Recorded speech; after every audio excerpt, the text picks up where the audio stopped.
welcome everyone to the Portland Charter Commission public hearing on police accountability. This is the second public hearing on this issue. And so just a couple things first. First, I'd like to welcome everyone for being here. Appreciate you coming out. We have charter commissioners up on the dais right now. I'm going to go ahead and have them introduce themselves really quickly before we begin. If you've not been in this building before, restrooms are right outside and to the left. And then how the meeting will work is that we will start with a presentation with Joanne Hardesty, who's one of our charter commissioners, who's been chairing the Police Accountability Committee. And then we will go directly into public testimony.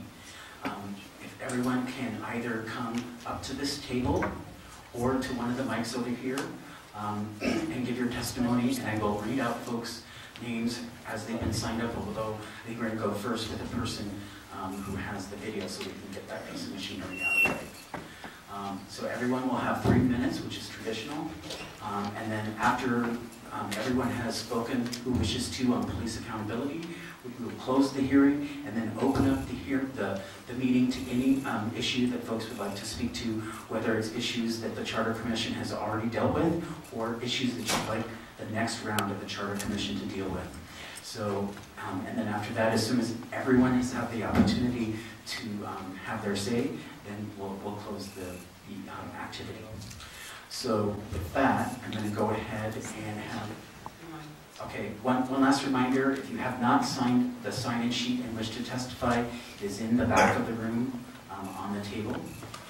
And so with that, I'd like the Charter Commissioners to introduce themselves, starting with Steve on this side. My name is Steve Wise. I'm Susan Pierce, co-chair of the Charter Commission. And my name is Mark White, I'm also co-chair. I'm Joanne Hardesty. Rich Rogers. Jan Campbell. Great. So let's go ahead and formally open this public hearing on police accountability. We will start with Joanne Hardesty, our commissioner, who was the chair of that committee. Good evening, and again, welcome to the Charter Commission public hearing on police accountability. The committee met 4 times and discussed a myriad of issues around police accountability. The people that were involved in the work of the Police Accountability Committee have many decades of work in this community around looking at police accountability and police policies and how those policies influence and impact community members. And so at our very first meeting, there were a lot of ideas that were put on the table, and I will say no new ideas, because as someone who's been working on this issue for the last decade, I can tell you that these issues come up over and over and over again. And the question becomes, it really doesn't matter who the police commissioner is, it really doesn't matter who the police chief is. We consistently have issues of community members being mistreated by people that are sworn to protect and serve them. So the committee broke into small work groups and looked at a lot of different issues. The issues that we ended up sending to the attorney were issues that we felt were like the low-hanging fruit. These were issues that had come up over and over, and anytime we get a group of people together, and those issues were surrounding the police use of chemical agents. We noticed this year that the chemical substance in those agents are significantly stronger than they have been in the past. We've noticed that when police come out in riot gear, that they come out with canisters, and they come out with these huge canisters that have these chemical agents in it. All of us were appalled when we saw the front page Oregonian article about the young woman who was pepper sprayed in her face, in her mouth, I'm sorry. And it left me and many of our committee members to ponder just what is the impact, either short-term and long-term, of those chemicals for people inhaling and swallowing those chemicals. And we don't believe that the Portland Police Bureau did an adequate job of actually explaining to the public what's in these chemicals and what the long-term impacts of those chemicals are. And so one of the measures that is under consideration by the Charter Commission is a measure that would ban the use of chemical agents in any kind of crowd control situation.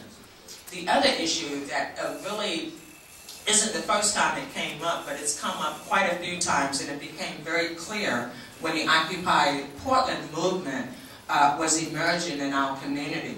And it's the issue of using animals to try to move people or push people during crowd control situations. And like we experienced with Occupy Portland, if you're in the front of a crowd of thousands of people and there are police on horses that are telling you to back up, you can only back up as far as the person behind you and the person behind them and the person behind them. So using animals that weigh tons to actually push people is an inappropriate use of the animal, and is certainly an inappropriate use of force by our law enforcement agencies on community members who are using their right to peacefully protest and peacefully gather. And so there were many, many, many other issues that the Police Accountability Committee would have liked us to take on.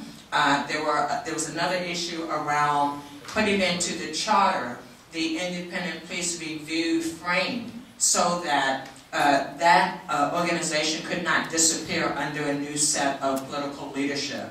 That one did not make it out of the city attorney's office in time for the limited time this charter commission has left to do its work.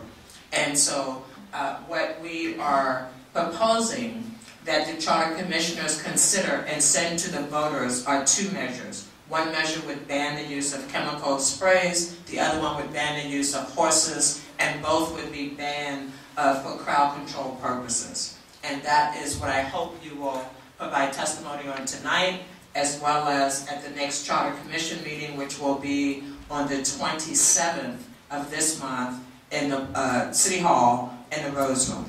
Thank you. And if there are other, but if you wanted to add something, that would be great. And I didn't see Megan's here tonight. If you wanted to add something, that would be great. Joanne, I just want to thank you for the work and the leadership you put into this, and also thank everybody from the community who's come out to testify.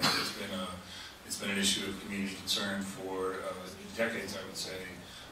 There's an opportunity with the citizen-appointed charter commission to take some things out to the ballot potentially if the votes are there, and appreciate everybody coming out tonight and offering their testimony. Thanks.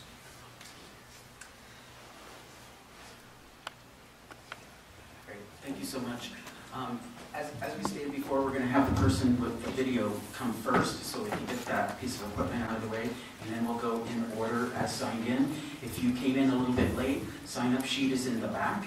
And just a reminder to folks that this is a public hearing. Everyone will have 3 minutes, and everyone's opinion has value. I would like you to respect everyone's opinion. If you wish, you can borrow things from Occupy Portland. Yes? No? Okay. Thank you very much. And we'll go ahead and please state your name before you speak. So that's on the public record. And then you have 3 minutes, and it's, how do you pronounce the last name? LeBaer. That's Michael Lewis LeBaer. Great. So, I solicited video online of the use of this type of force. I received a lot of video, but not a lot of it had to do with the use of animals or chemicals. So I got down to 3, which show it pretty clearly, and I'll look that right up. these will fit within the 3-minute time frame. I'll make sure they do. Great. Thank you.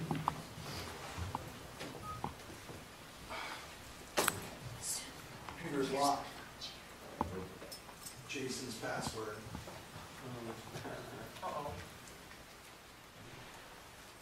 Yep, I can't do it with this computer. Can you hard boot it?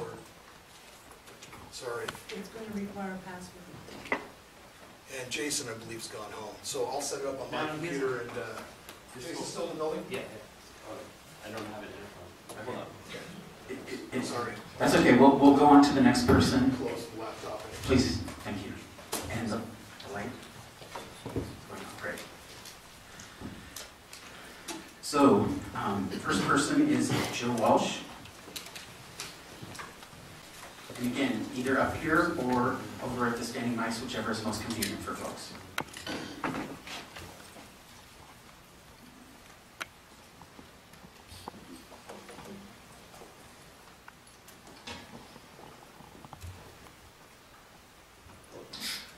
My name is Joe Walsh, and tonight I'm representing Individuals for Justice and the Oregonian Progressive Party. I testified once before concerning this issue. It started the night of the eviction, and you may see that on video.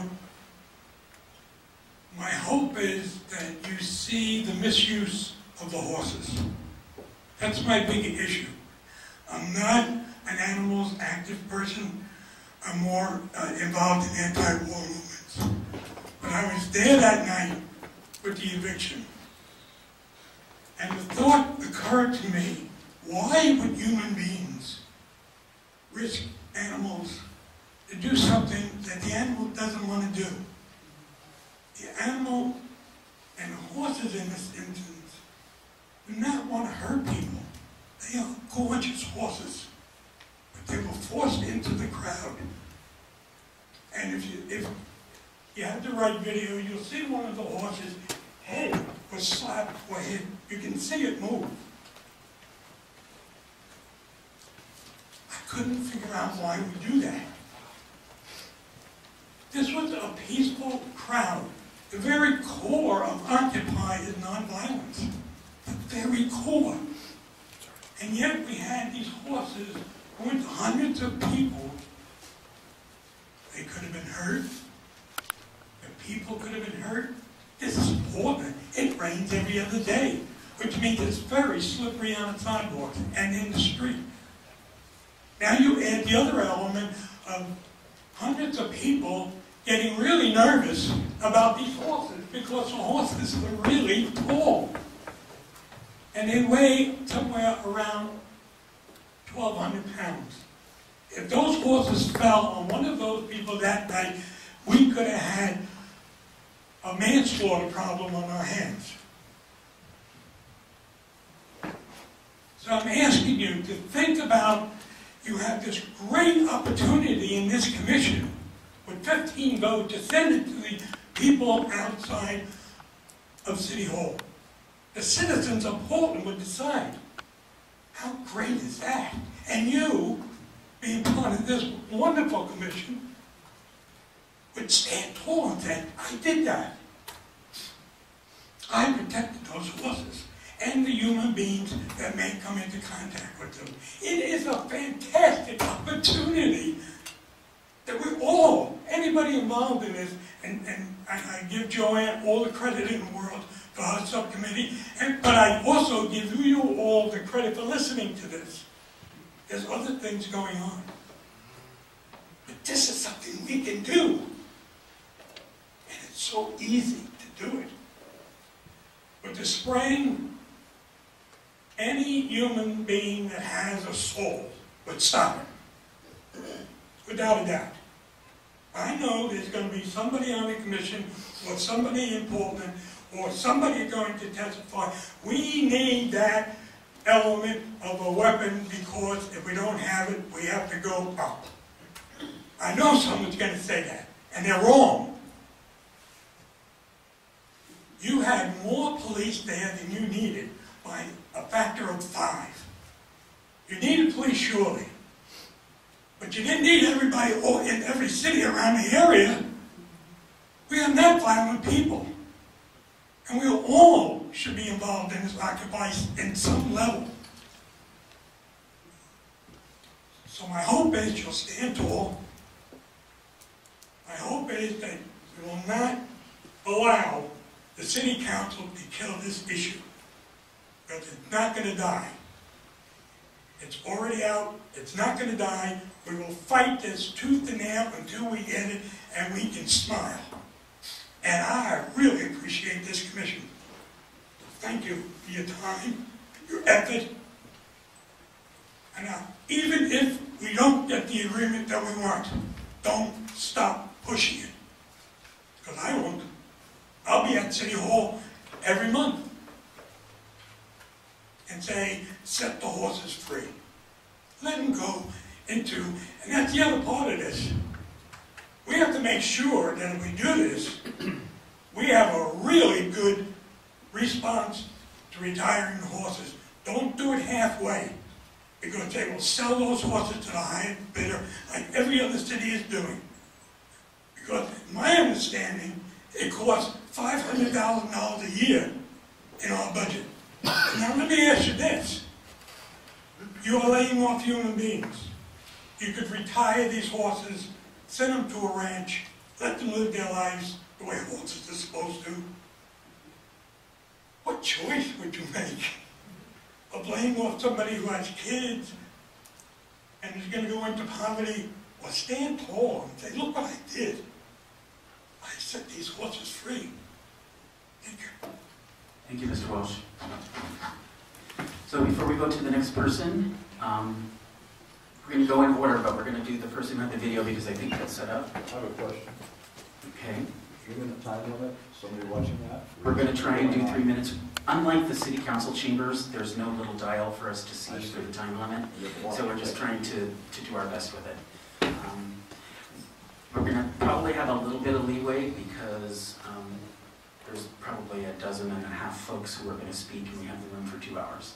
So I'd like to make sure that everyone has the opportunity to speak, but please try and respect the 3-minute time limit as much as you can. And while this is being set up, I'd like to just very quickly let folks know who aren't aware of the process of the Charter Commission. There's 20 members of the Charter Commission. With an affirmative vote of 15 members of the Charter Commission, we can send things directly to the voters. If there's less than 15 Charter Commissioners voting affirmative, and it's between 11 and 14 votes, it goes directly to City Council, who would then make the decision on the issue. So, okay, go ahead. And if you could reintroduce yourself, please. I'm Michael Luce-LeBaire, and I solicited video online to show to the commission, and I pared it down to just 3 that clearly show use of horses and chemical weapons.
Are enforcing the don't sit down law.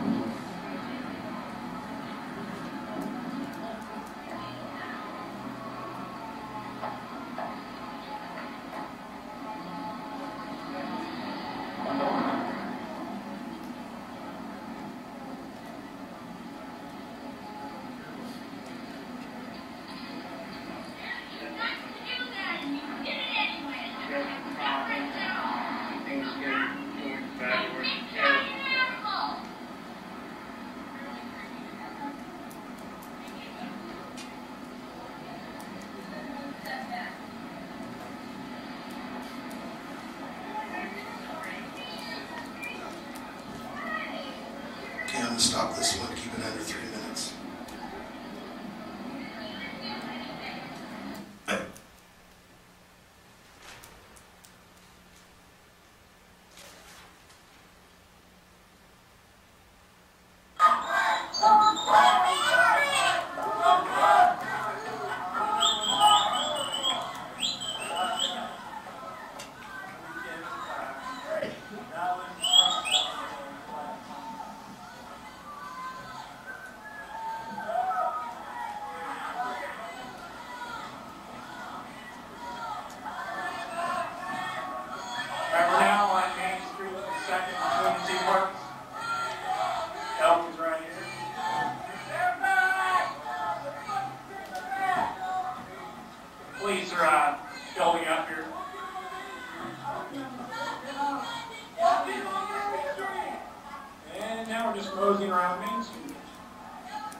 We're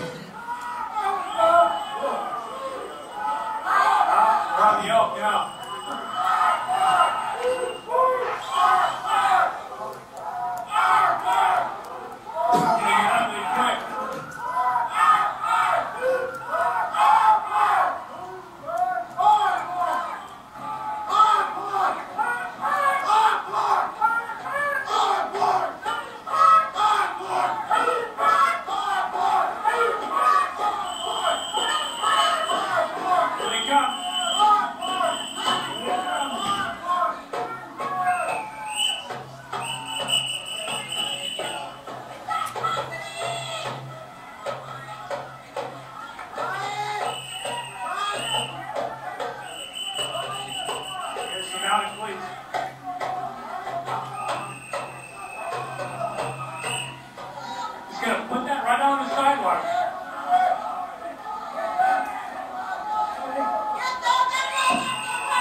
Okay, only 3 minutes is up. Oh, that girl just got hit right in the head.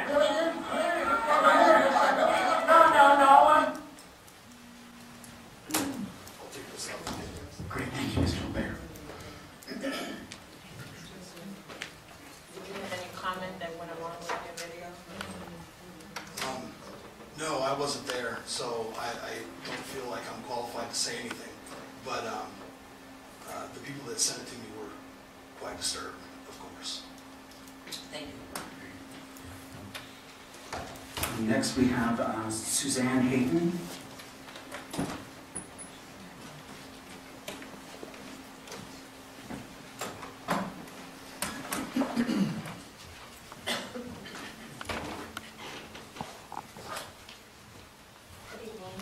Commissioners. I'm Suzanne Hayden. I'm the Executive Director of the Citizens Crime Commission, and thank you for this opportunity.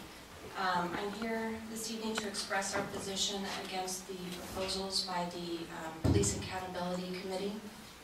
As I mentioned in my testimony before you on February 13th, the way I understand your mission is to examine the city charter and make informed, reasoned, and fully vetted recommendations to the city of Portland residents on changes to our charter. And the charter is like our city's constitution, as I believe Ms. Hardesty pointed out in the hearing on February 13th. The charter's constitution should lay out a broad tenet under which the city should operate. And we feel that the current proposals by the Police Accountability Subcommittee are inappropriate to add to the charter. We would also like to voice our objection again to the lack of public process that has surrounded these proposals. Before the 13th hearing, I attempted to understand who was serving on the subcommittee and where they were holding meetings and what led to these proposals. And there was very little information on the Charter Commission website. That has since been corrected, and there are minutes from 3 of the 4 meetings that the subcommittee held. But those minutes, upon review, do not indicate who was at those meetings, what testimony was taken, what evidence was heard, what reports were reviewed, and also who voted in order to have these proposals appear in front of the commission. In addition, following the hearing on the 13th of February, members of the Crime Commission attempted to go to the subcommittee meeting that had been noticed on the website, and upon arriving at City Hall, we were told by the security officer there that the meeting had been canceled. And that was scheduled for the 16th of February. We feel that the Charter Commission is not fully informed of the possible ramifications of these proposals. A call to the Portland Police Training Division revealed that they had not received any requests for information on their crowd control tactics from the Commission or the Police Accountability Subcommittee. Information and education about how police respond to situations where crowds become a riot is imperative to make a well-reasoned recommendation. These two proposals limit methods the police use in crowd control situations, and in the first proposed amendment, the new section would be added to the charter of the City of Portland 1-109, prohibiting the use of animals for the purpose of crowd control. In the summary narrative, it mentions prohibiting the use of animals such as horses or dogs for crowd control purposes. And according to the Portland Police Bureau's Directive 635.10 pertaining to crowd management, the police are prohibited from using canine units in crowd control. It's extremely concerning that the language of this proposal would suggest that police already use dogs in crowd control when that's not accurate. The decision to prohibit the use of horses is something that requires a full understanding of police tactics and training, and the Commission should be fully advised under what conditions police deploy horses and how they're used and what type of training the mounted patrol officers undergo. The second proposed amendment eliminates the ability of police to use chemical sprays, including pepper spray and mace for purposes of crowd control. These methods are only used when crowds transform from peaceful to ones that threaten public, police, or participants in the crowd.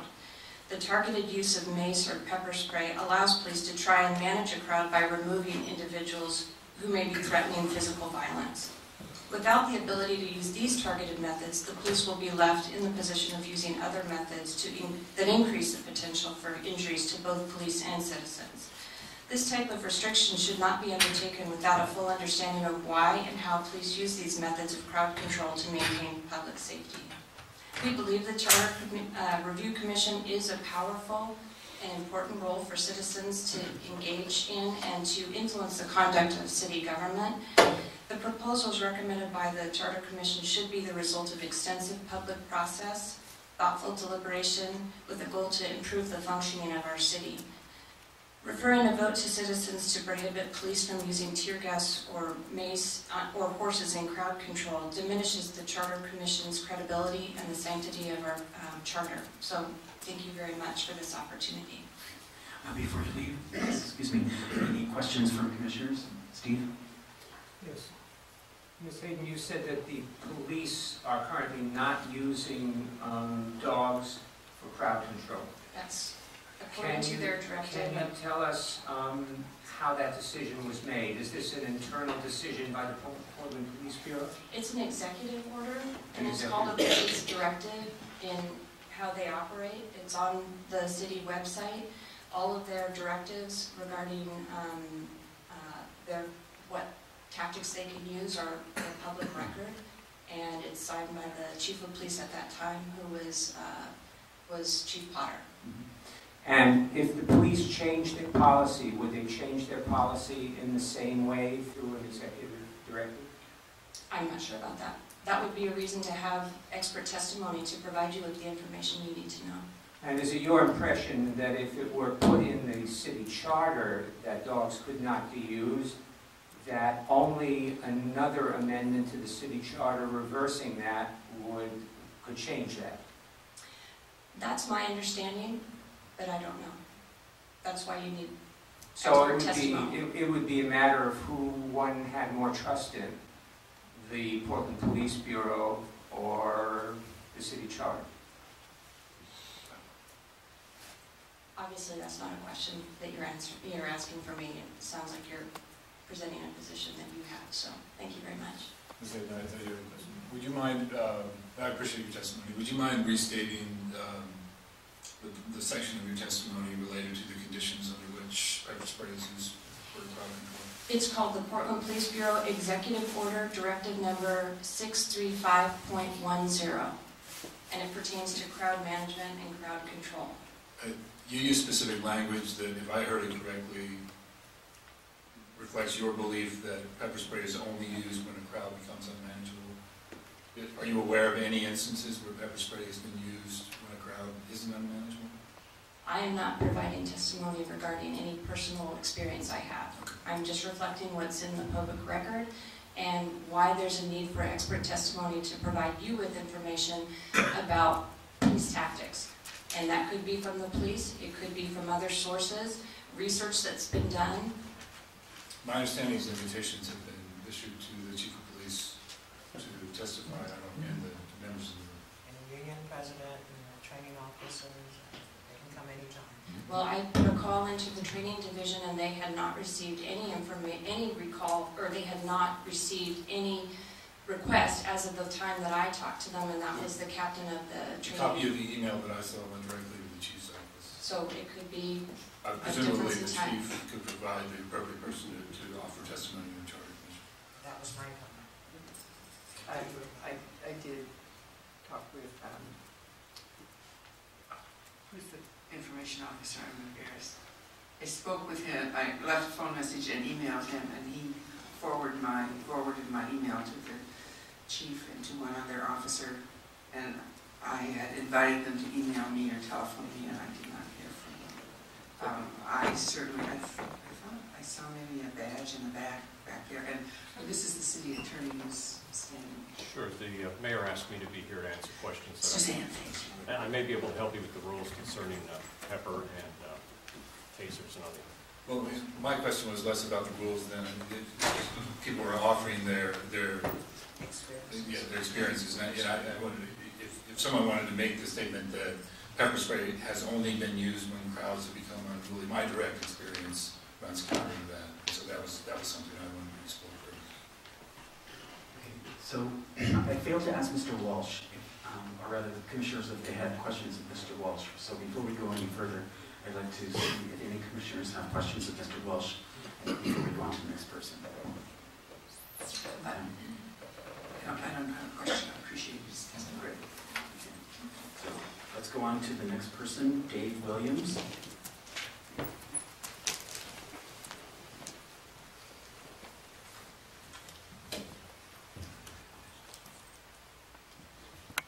Good evening, I'm Dave Williams. I'm here really representing the Portland Business Alliance, also the Citizens Crime Commission, the Clean and Safe Board, and I'm also a resident here in Portland.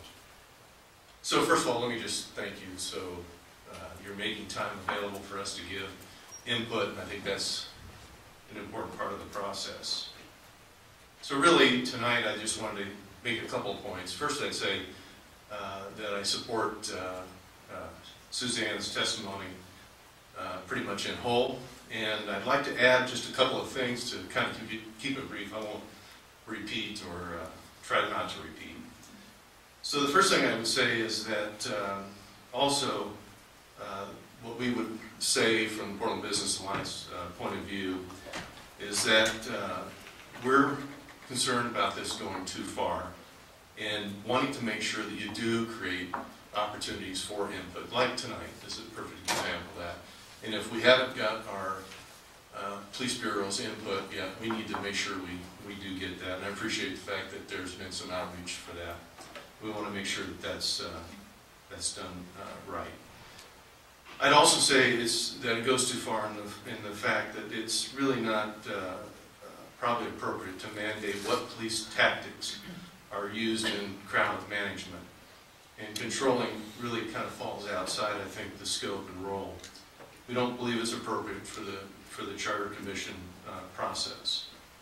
As I said, there needs to be input. Make sure you get input from the police to understand why those tactics are used when it goes from peaceful to non-peaceful activities or lawful versus non-lawful activities. We want to make sure that police have the right tools to take the actions they need to. And in some cases, those actions would require the use of tools that are available to, like horses and like pepper spray. Also, I would say that we're not real sure what the intended consequences might be long-term, the unintended consequences of long-term failure to take more tools away from police officers and that community in order to protect all citizens within our city. It just creates opportunities for more injuries, more risks to people, police, and property in our community. With that, I would just thank you again for the opportunity to get an opportunity to speak. Thank you. Any questions from commissioners? Thank you. Thank you. Next is Arlo Stone.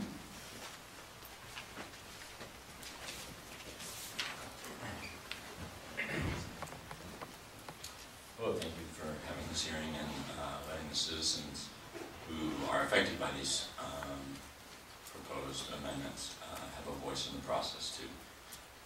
I'm here as a member of Occupy Portland, who has been at the effect of the procedures that have been used with both the animals and the pepper spray since the inception of Occupy Portland.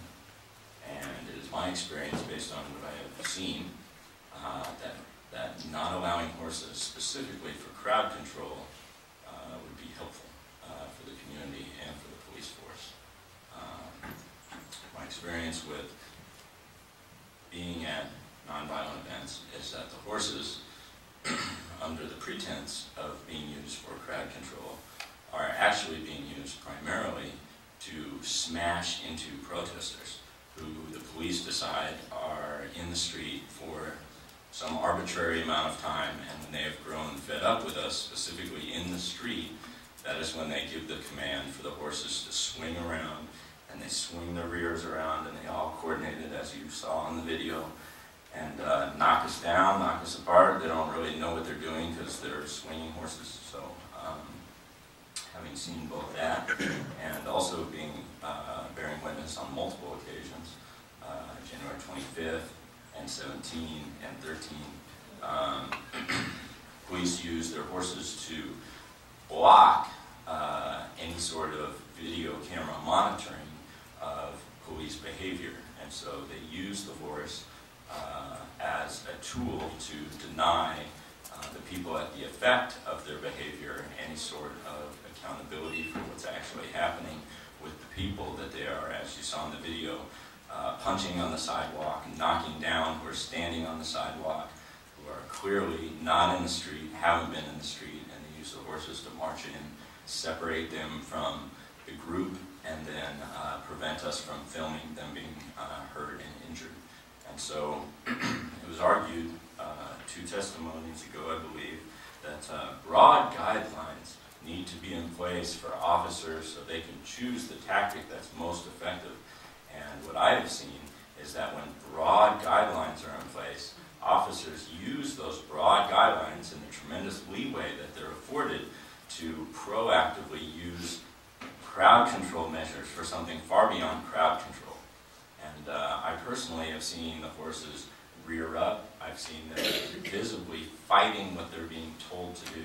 So I'm watching an animal that's very large, balanced in its mind, being told to smash, but it doesn't want to smash, and rearing up and trying and resisting. And, you know, this, instead of just police officers who do have an active brain and a conscience left, I think, and have some discretion, these are horses who nobody knows what they're going to do in a situation where there's 10,000 people on 3rd and Main Street defending the park. I've never seen 10,000 people before. I certainly doubt those horses have either.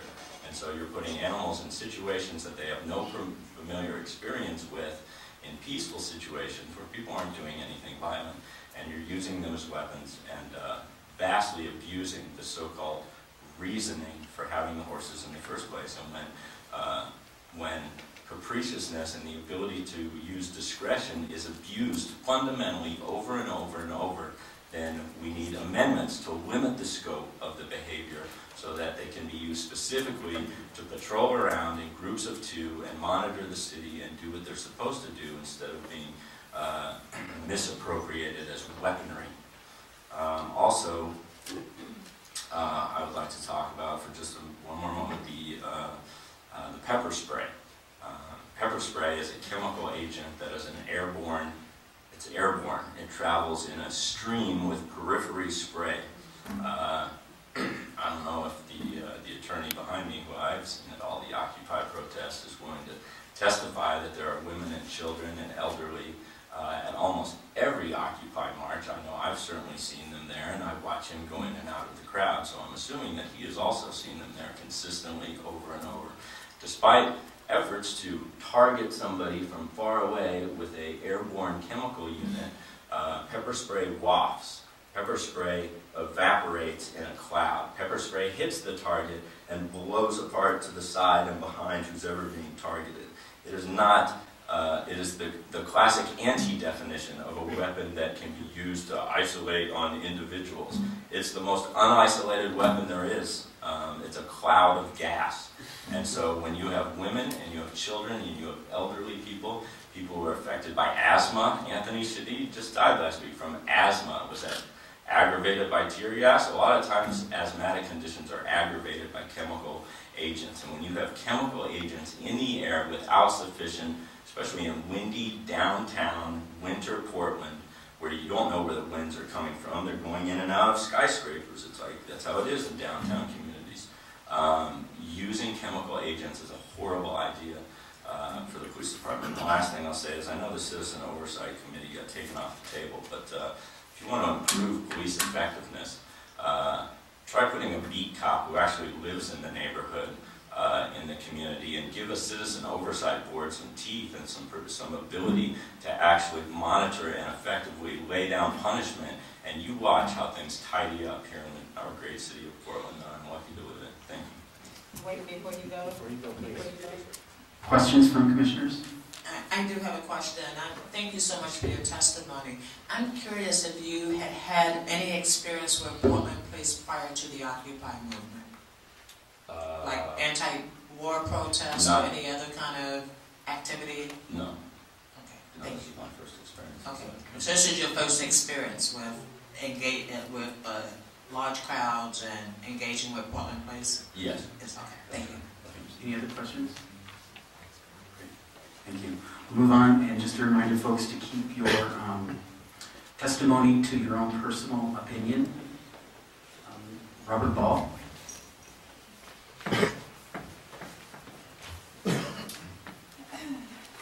Thank you for commission members for having us here to testify. I don't know if you saw them down below, one more slot. I have a letter that I was asked to read for another person to testify, if I'd be allowed to do that after mine. Is it separate, or go sit down again, come back up? Let's see how long it takes for this. Okay. First of all, I was on the original charter commission that lasted nearly a year and a half, and one of our recommendations was passed, and that was the basis that formed the charter commission that all of you are now on, so I'm really proud of that work. Our commission assigned a subcommittee to each one of the proposals that were before us at the time, and the subcommittee spent months contacting any prospective stakeholders in each topic area and then asked for testimony so we could more fully understand the impacts of any recommendations and their unintended consequences. Testimony was gathered from a wide variety of people, including ordinary citizens, professionals in each field, elected officials, national experts, and various other organizations that would have relevant interest. And that takes time. Only after careful consideration did we come to recommendations. These recommendations that were then put into legal language, and we distributed that legal language to people that were opposed and for it, and to all the people that testified to properly vet that language so you didn't run into those unintended consequences. I've been personally attending the Police Accountability Subcommittee meetings of the Commission as an observer and an interested party. I am here today to testify in opposition to the proposed measures. First, the Police Accountability Subcommittee was very hurried in their approach to these recommendations. I might add that this was not due to their fault. I think that that's a separate issue, but it was not the fault of the subcommittee, as we all know here on the Commission, but it was hurried. The first meeting was well attended with over 20 participants. The final 3, there were only a handful of attendees at each meeting. A reasonably broad process was not conducted, and the result was there was no input on any of these measures from the Portland Police Bureau, its training division, members of the Mounted Patrol, a true cross-section of ordinary citizens, experts in the field of crowd control, animal advocates, the City Attorney's Office, or the City Council. The subcommittee members also acknowledged the language was vague and might be hard to enforce. One example of this was that if animals were barred from the use of crowd control situations, the horses could be deployed by the Portland Police Bureau under the auspices of protecting property. So the new charter language might be a futile exercise regardless. Even if the subcommittee members recognize the ambiguity of the language, I believe it would be imprudent for the full commission and harmful to send this language to the voters of the city of Portland.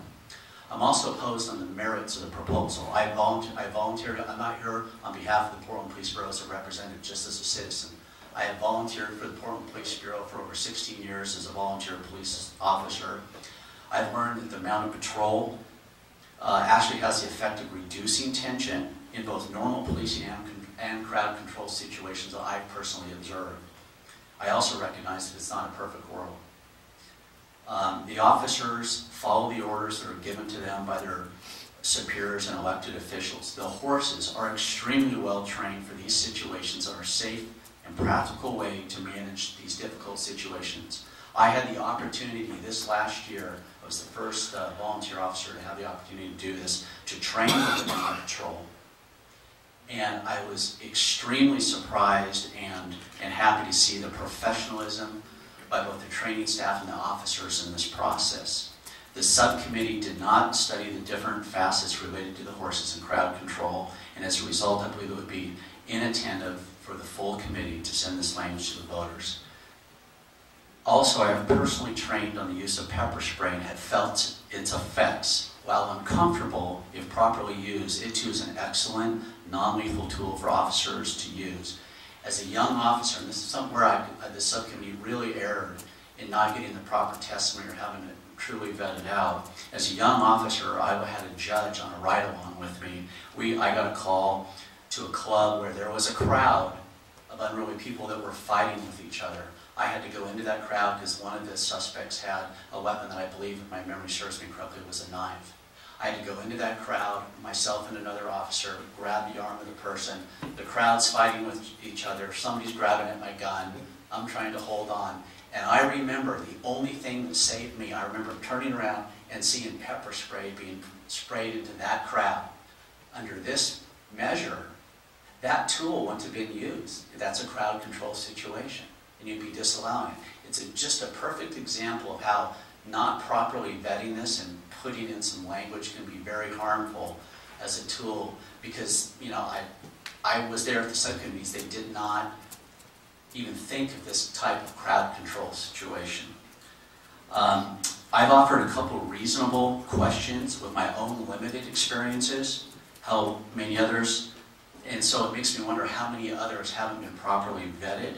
Again, I urge you to vote against sending these measures, both because of their substance, but also because of the incomplete and inadequate process the subcommittee used. And I really want to say one more time that I think Joanne did a good job at the time she had in the subcommittee, but it was too compressed and there wasn't enough time. And I understand that the emails went out, but you know, we learned in our subcommittee experience to really have everybody come and get adequate testimony. It takes time.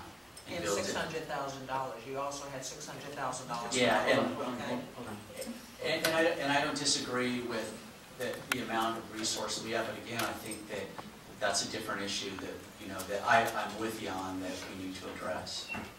Mark. So any questions from commissioners?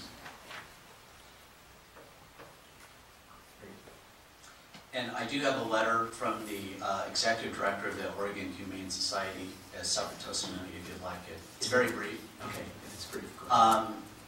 Members of the committee, the Oregon Humane Society urges you to reconsider your proposed amendment prohibiting the use of animals for the purposes of crowd control. Established in 1868, the Oregon Humane Society is the state's largest and oldest animal welfare organization with over 50,000 supporters statewide. We are not affiliated with any local organization. We have a long history of advocacy for the welfare of animals in our community, and in fact, we were founded because of a single act of cruelty against a horse in 1868. Animals play many roles in our lives as therapists. They heal the lonely, serve as assistants to the blind in times of crisis, provide brave and unflappable service in search and rescue, contraband detection, and law enforcement. The highly trained horses of the Portland Police Mounted Patrol Unit are uniquely positioned to provide nonviolent and effective crowd control. They enhance the ability of law enforcement to maintain the peace and have a calming effect on everyone in their midst. The officers themselves are equally effective at diffusing potentially violent situations, and as a team, the human and animal members of the Mounted Patrol Unit are exemplary representatives of the Portland Police Force. We feel strongly that the Mounted Patrol Unit offers the City of Portland a peaceful solution to conflict. The horses of the MPU are gentle and well-trained, as are the officers who ride them. They are the perfect nonviolent tool for resolving conflict.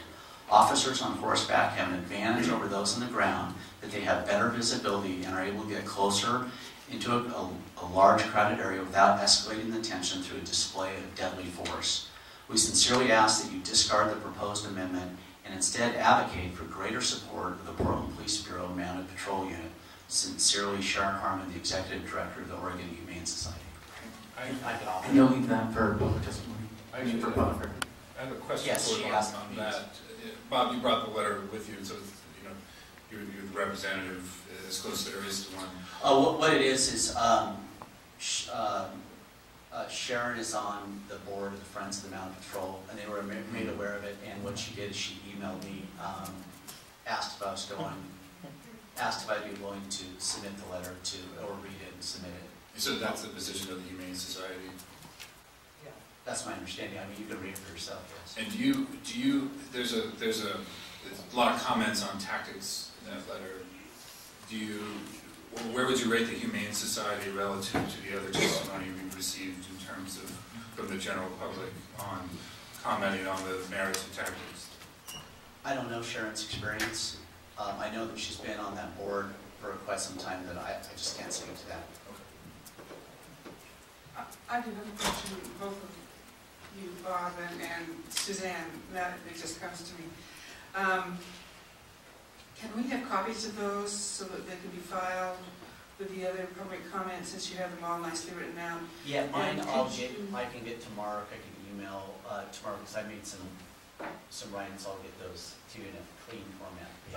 Yeah, if you would, email to one of us. Yes, and, I Mark's or to Alex. I can PDF PDF. Mark's, that's wonderful. And Suzanne, I know you emailed your comments from the 13th to Alex Villarreal, who is our... Right. I'll submit my testimony. And this is very similar, but if it's different, yep. That would be wonderful, just so we can keep them on file. And can we take the... Yes. That? And just as a reminder to folks, that testimony will be taken for another week after the public hearing. So there's plenty of time for written testimony to be submitted. So. And for the Joe Walsh's of the world who are speaking extemporaneously, and the others of you, if you do have written comment that you leave with us, that's wonderful. And if Mark reminds me at the end, people have their pens out, I can give you the place to send emails. Have your pens out, because I have to spell it out. So let's move on to the next person, Aaron Coulter.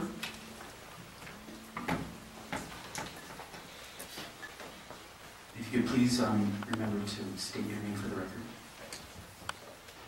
Hello, my name is Aaron Coulter. I'm a resident of Southeast Portland. I just wanted to give testimonies for what I've seen, the way horses are used. The gentleman that first spoke brought up the night of the Occupy eviction. I happened to be standing on the steps of the Justice Center, so I had a very good view of the police using horses to charge into a crowd of thousands of people. Obviously that was ineffective, and anyone who was there saw that very quickly the people around the horses and the horses themselves were potentially in danger, and eventually the horses were withdrawn, and in fact the crowd managed to push the police force back almost an entire city block. So I would say, at least for that particular occasion, the horse-mounted troops were ineffective. The second incident I witnessed was during Occupy's protest to shut down the banks. While I understand that horses could be used to control a crowd, what I witnessed on that day instead were horses, obviously very large animals, being put on the sidewalk, and because they took up so much space, people who were otherwise protesting peacefully and lawfully were pushed then into the street, which of course caused a variety of problems both for protesters and police. The third event that I witnessed was just a few weeks ago in my neighborhood in Southeast Portland.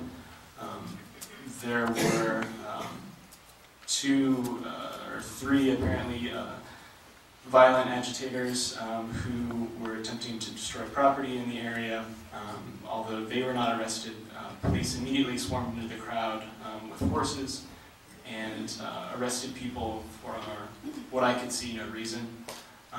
But the worst thing that I saw was as police chased down a young man into Ladd's Addition, tackling him and starting to beat him while they arrested him. Immediately horseback troops, or horseback officers surrounded the individual being arrested and the officers arresting him, so that people like myself, photographers for the Oregonian, and others couldn't see how police were arresting this individual who seemed to be in quite a lot of pain from what we could hear, but of course not see. I would urge the charter to bring this to the voters, because ultimately the people who want to feel safe should be able to decide how their police force keeps people safe. I understand that there should be more expert testimony, and I thank people from the Portland Business Alliance and the Citizens Crime Commission for bringing up those topics. But again, the reason I would like to see this presented to the voters is because we're the people that live in the city. We should be able to decide what police use to keep us safe. Thank you. Any questions from commissioners?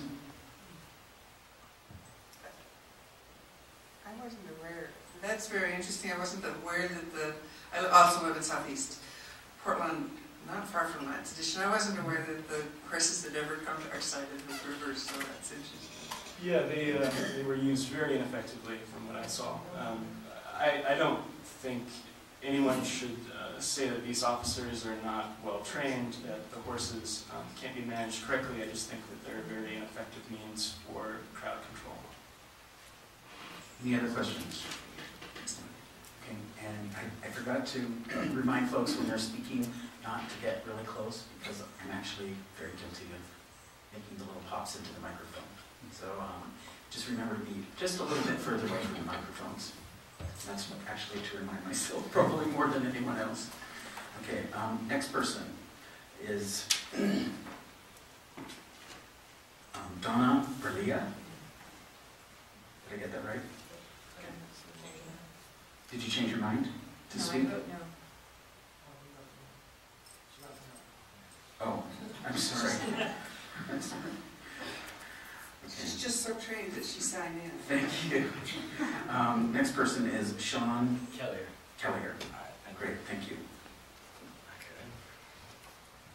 Hello, my name is Sean Kellier.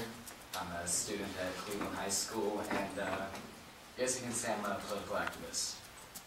Yay! Yay! And I'd like to thank the committee up here. I know Joan kind of well, I guess you can consider us friends. Love her. Anyways, I want to ask a rhetorical question real quick for stating pepper spray and use of crowd control. Why is it that in a war zone, this is stated from the Geneva Act, that in a war zone, chemical warfare is banned, such as mustard gas, pepper spray, mace, tear gas, but yet you can use it on innocent, peaceful, protesting civilians? So just answer that to yourself real quick. Alright, hope you gave a good answer to yourself. I would also like to state, witnessing of, I have never seen actually someone get pepper sprayed, but I've seen someone get close. It was the night of January 28th, during a decentralized dance party that was in a little thing going on under the Hawthorne Bridge, where a bunch of us from Occupy met up in a march for solidarity with Oakland from the events that were happening recently. And it was later into the march, after we got kicked off the Hawthorne Bridge with too many riot cops, way too many, more than us. We were trying to get on the Burnside Bridge, and there was the chief of the police right there. And my friend Troy, yes, he was a little aggravating, not gonna lie there, but he was being very peaceful, and a cop pulled out pepper spray, put it right in his face. And that's when I backed up. I was pretty scared. I mean, come on now, 15. So it kind of scared me. And because, like Arlo said, pepper spray, you know, tear gas, it's it's a cloud, it accumulates. You know, if that would have gotten to my eyes, I had no water on me, nothing, that would have hurt pretty bad. And it is my understanding that also those chemical agents have long-term effects on your eyes if you do not get it out properly, which is also very hard to do. You have to have a special solution. It's also on the fact of the horses. I was there the night of January 25, or we named J25, march in solidarity with Tahrir Square in Cairo, Egypt, a year ago, when innocent civilians were gunned down and such. And we were at the old park, just being peaceful as usual, and the horses came, and I saw one of the horses knock down a woman. And that just kind of frightened me in effect, because horses are a peaceful creature. I'm going to stay back into very old third-grade biology, which discusses the food chain and how horses are herbivores. They eat grass and such, very peaceful creatures, not carnivores.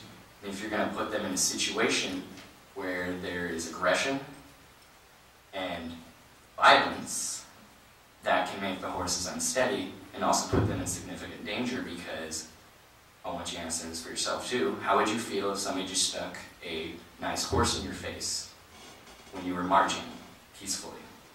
You wouldn't be very happy. If they use that in a sense as crowd control, as long as pepper spray, it's going to aggravate in a sense of oppression. Because when you feel oppressed, it makes you want to get out more. You get more fired up. So I wanted to state that there. Thank you for listening, everybody. Thank you. Any questions for the commissioners? So, how many protests have you been involved in? I would say 5 or 6. About 5 or 6, and all of them were been peaceful protests. Well, let me put it this way: all of them have been around Occupy. Yes. Okay. And have you experienced those protests where the police did not respond in an aggressive manner? No. No. So always responded aggressively. In all 5. Mm-hmm. Thank you. No problem. Any other questions? Great. Dave Davis?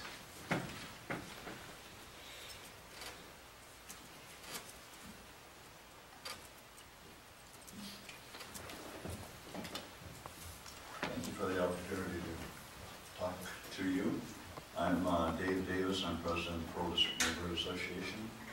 And on the 9th of this month, in our monthly meeting, we voted to support the Mounted Patrol. They're situated in our neighborhood. We watched them train. We watched them act. We watched them at the Occupy Jameson Park. And it was very peaceful in our eyes, and it was actually a very calm evening. They were in control. Parks closed at 1. At 3:15, they finally arrested people, gave them another couple hours to disperse. But the bottom line is, as president of the Neighborhood Association, we voted to support the mounted police. That's my testimony. Great, thank you so much. Okay. Questions from commissioners? I have a question. Sure. Mr. Davis, do you have any opinion on the 2 measures that are in front of us? The measure that would ban the use of chemical elements or ban the use of animals in crowd control? I know exactly that. That's it. Yes. I'm sorry? Just as you stated right there, that's all that I do know. Yes, that's the purpose of this meeting, isn't it? That is the purpose of this meeting, but I was unclear from your testimony whether or not you were referring to those 2 measures, or if you were just supporting the mounted police. Excuse me, I'm sorry. We just voted at our meeting to support the mounted patrol because we think it's beneficial. So I'm a little confused. You voted to support the mounted patrol. Correct. Did you take up the issue of whether or not to ban the use of horses in crowd control? Well, we thought that was the same topic, is that banning it, we're supporting not to ban the horses. I don't see this as an issue of supporting the mounted patrol or not. It's just our neighborhood position, okay? But no, I'm just trying to I want to make sure that the record is clear on what your position is. And It is in support of the mounted patrol. Okay, I'm done. Okay? Thank you. That pretty much covers it, okay? Yeah, that pretty much wraps it up. Thank you. Any other questions? Doesn't matter what the issue is, I guess. Okay. Grace Eagle Reed.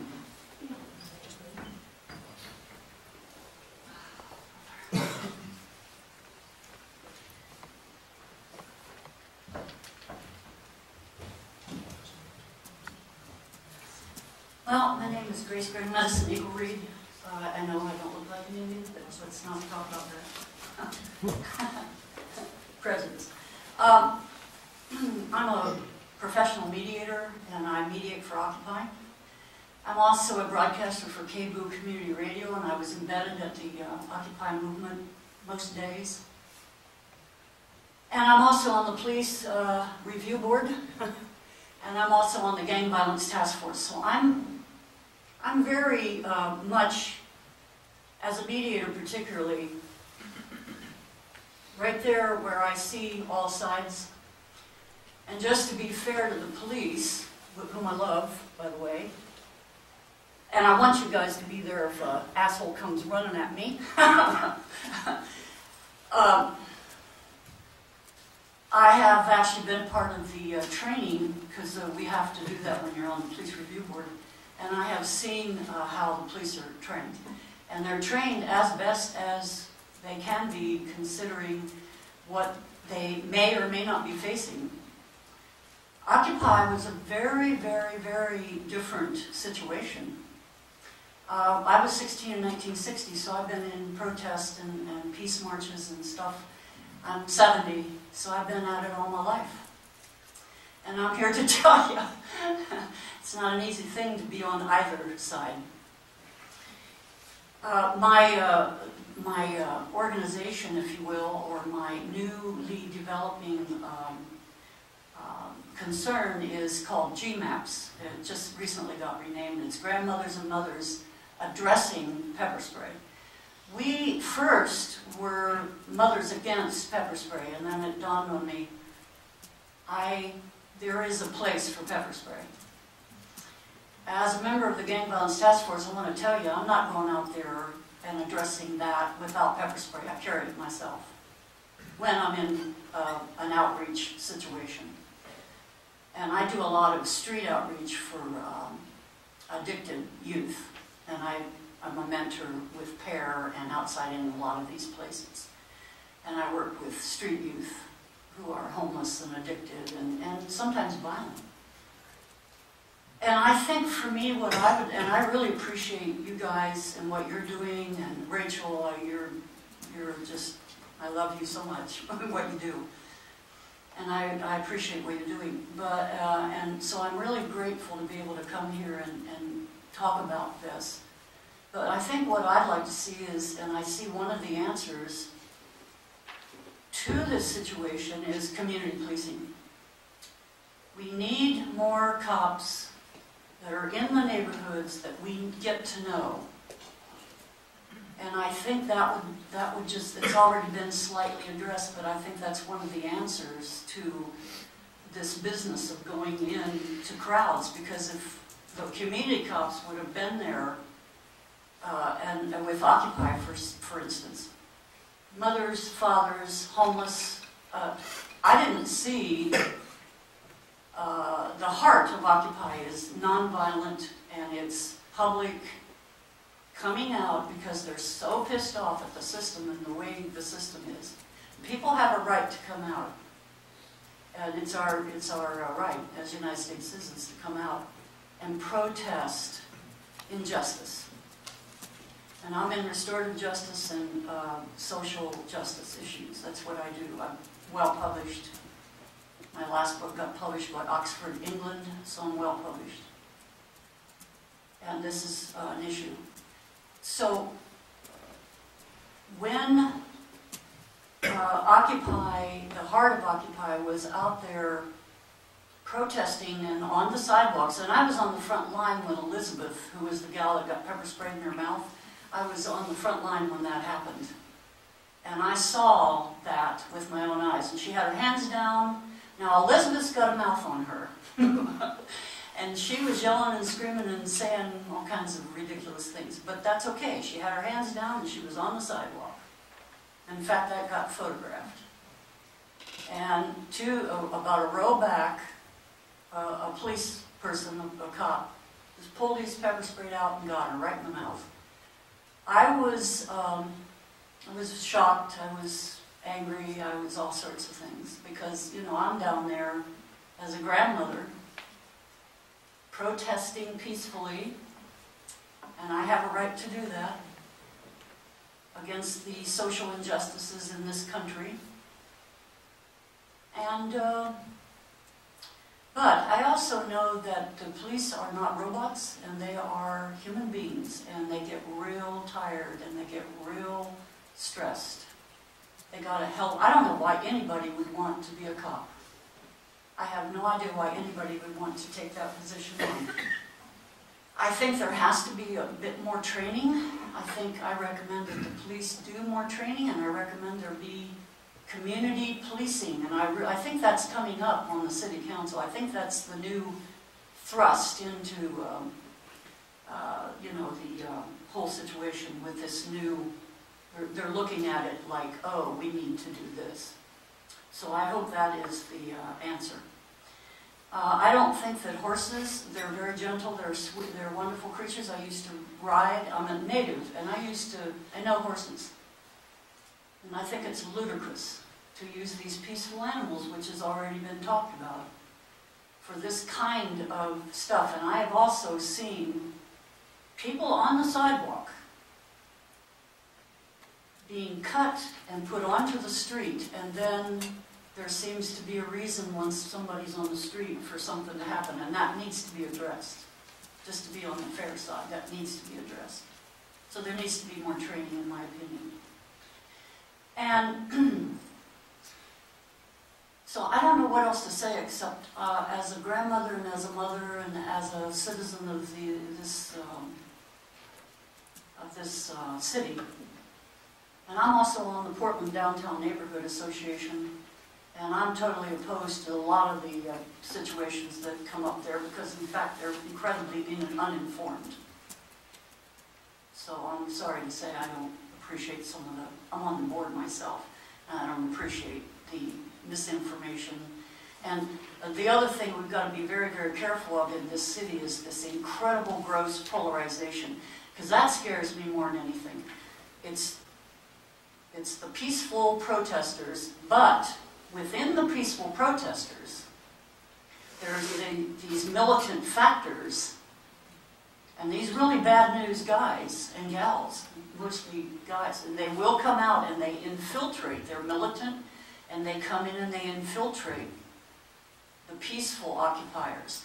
And that was a big, horrible issue. That was a big issue that I witnessed over and over and over while I was broadcasting for KBOR down there, and being a part of that. And so when they come out and they're very militant and they're creating, in fact, all the problems, then the police did have to come and respond. So that's the soup.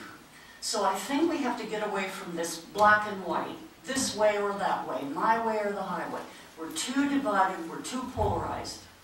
We need to come together as a community.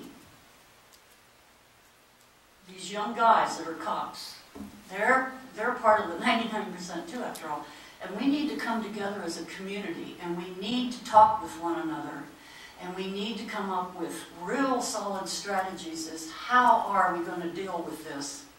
When we are at Occupy and this militant factor comes in, is it just the cops that could have to come in with their pepper spray and all that, and the police and all that? No. It's also the community needs to be involved with that on a street level, and I've seen actually a lot of action around that in other countries. The community itself, when we're doing that at Occupy, they actually surround the people and prevent them from breaking out into the rest of the crowd. Until, in fact, the cops can get there and arrest them.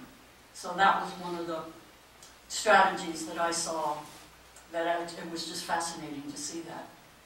So I just wanted to come and just, I don't know, appeal and say stuff and, and testify. Appreciate that. Any questions from commissioners go with Joanne and then Sue. Thank you so much. It sounds like you are involved in a lot that makes our community great. So thank you for the work that you do. I appreciate that. You mentioned a couple of things. You think the solution is community policing. We haven't had community policing here since the days of Tom Potter. What gives you hope that somehow community policing is on the return in the city of Portland? I saw a couple of things in the newspaper, but I also got I get statements that are coming up from the Gang Violence Task Force and all these places, you know, and so we're starting to address that. And I also have talked to Amanda Fritz. I'm a friend of hers, I could say, and we've talked about this too. And I tend to, you know, reach out to different people and ask them, well, what do you think some of the solutions are? Because there are solutions. You know, as a mediator, we just have to find solutions that are in fact peaceful for everybody. Okay, so I thought maybe you had heard that, like, there was a new initiative at the Police Bureau or something. I think there's something that has been addressed, and I can't remember what committee or what. In fact, I was hoping you guys would know more about that. But there is something coming up, and I don't know, maybe these guys know about it. I don't know if they're still here. Maybe we'll ask them. You mentioned provocateurs, people who show up in crowd situations and create opportunities for violence and property damage. I've heard testimony that some of those individuals may possibly be Portland police officers whose goal it is to create the violence so that they can come in with more violence to respond to that. Any comment on that? Personally, I don't think so.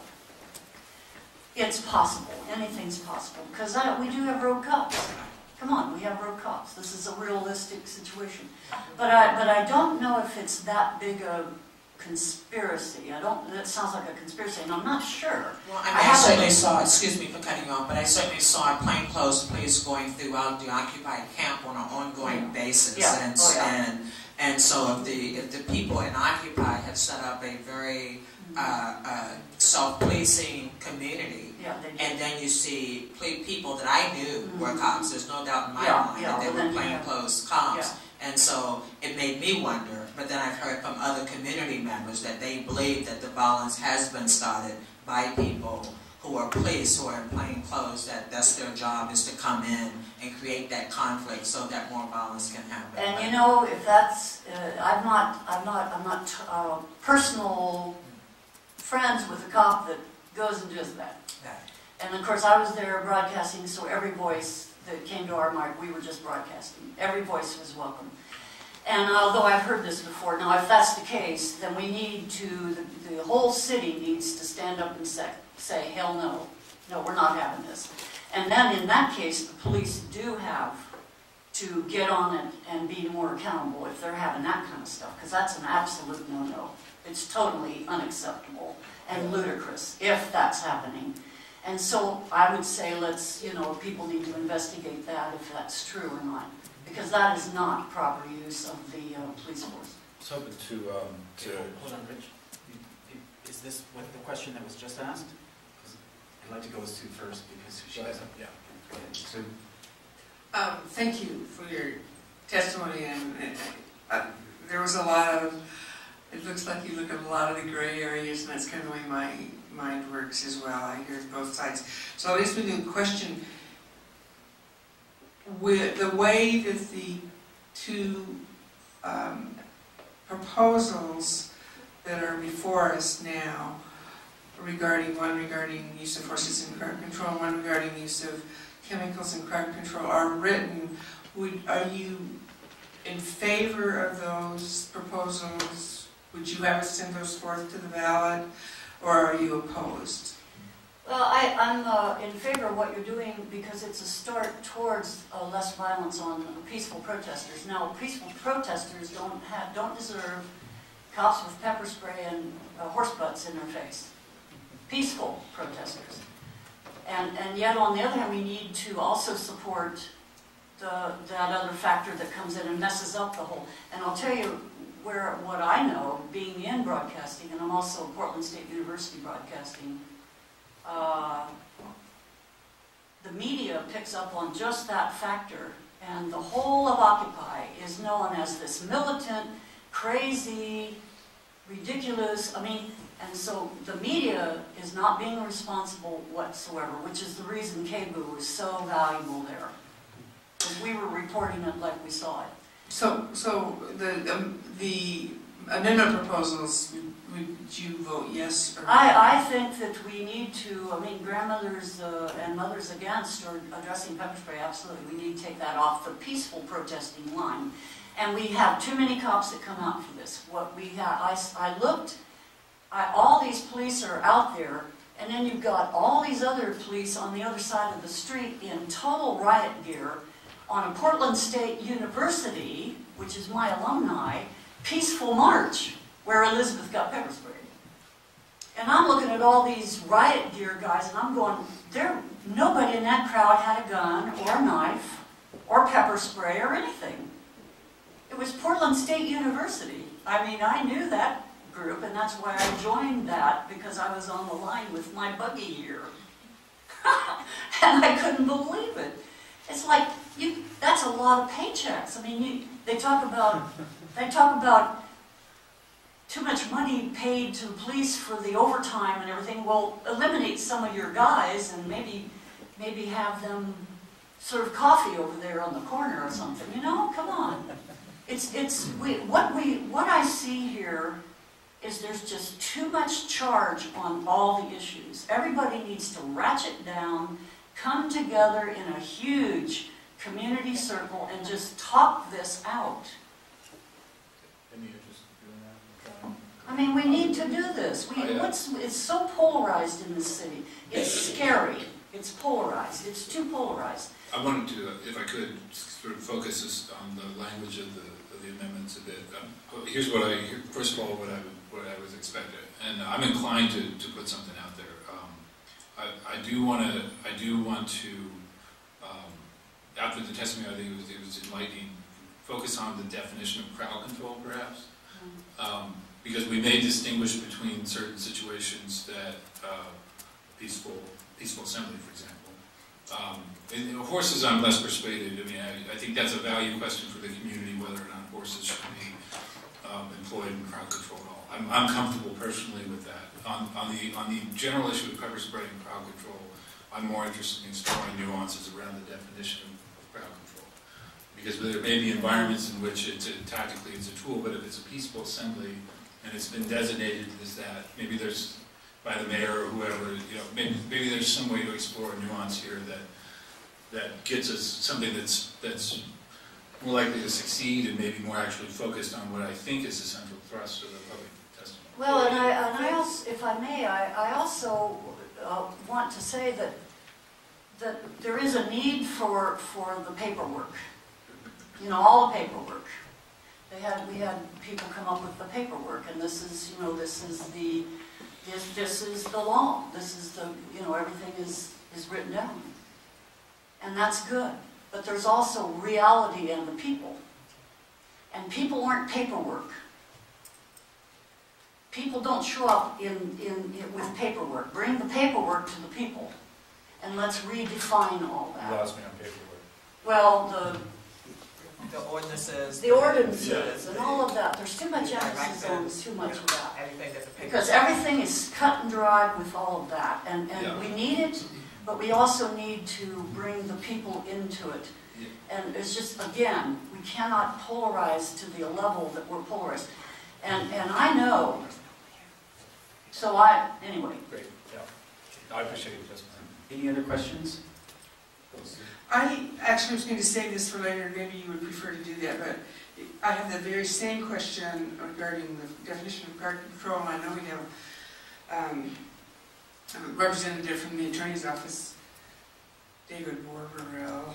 And so my question, and we may want to save it for the end because I think our purpose here tonight is to listen to people who are testifying.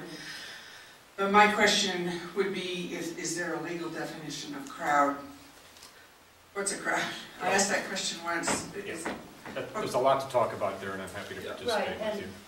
And I am, again, because I'm a member of the Gang Violence Task Force and I do street outreach, and I have had kids in my face with a weapon, and it's very scary. And so I have a button that will call a police just like that. And so I want them there when that happens. So there is a place for the pepper spray and maybe the horses. I'm totally against that, but there is a place. And these guys, these young guys that are trained, listen, when they're at the police review board, and I'm not allowed to say too much about that, but I want to tell you, people aren't easy. If they do come up and they've proven to be wrong about something, they definitely get some action. So I do want to say that just to be on the fair side, because we don't want to think in terms of every cop in this city is against the people. Again, we need the community, we need community policing and the community coming together with the police. We need to be one great big human family working at what we work at. The cops are trained to do what cops do. And when people think that they're not supposed to do that, then we're wrong. And if we need to address the fact that they need to be retrained, or we need a definition of crowd control, and we need all of that is what needs to be tweaked. And we need to be fair and just on all sides, and we can do that. We must do that. Because when summer comes and Occupy comes out, I actually think it's going to be more punitive. I really do. And it scares me. It scares me. It scares me because there's so many people polarized. And let's all get involved and tell the media to cover it all instead of focusing on sensationalism with the 5 or 6 that come in and really screw up everything. Because I saw that. I was down there and I saw it almost, every many days. And then you address something that has to be addressed, What's with the violence? We're just all trying to have a right to say things that will make our life more wonderful. The average person gets up in the morning and says, I want my life to be more wonderful. How can I go about doing that? And that includes the police and the district attorneys and all of these people. And it includes us. And we all have the same purpose. We want to get up in the morning and we want to have our life more wonderful. How can we all, as a people in this city, make that happen? And that's what my work is about. That's what my work is about. Thank you. We appreciate it. Thanks. Thank you for letting me have more than 3 minutes. That was definitely more But than at 70, I may. I know. Thank you. Yeah, I was like, I may die tomorrow. So well, not because you testified here, we hope. Actually, I don't want to help you down. There's no time limit on the question. Let's have some sanity for Next person is Teresa Roberts. We have 6 more folks. I was just told that there was no pen in the back at the end, so I will ask for anyone who wants to speak on the issue who didn't sign up when we're done with the list. So if you didn't sign up, there'll still be an opportunity. Ms. Hi, my Roberts. name is Teresa Roberts. I too am a mother and a grandmother.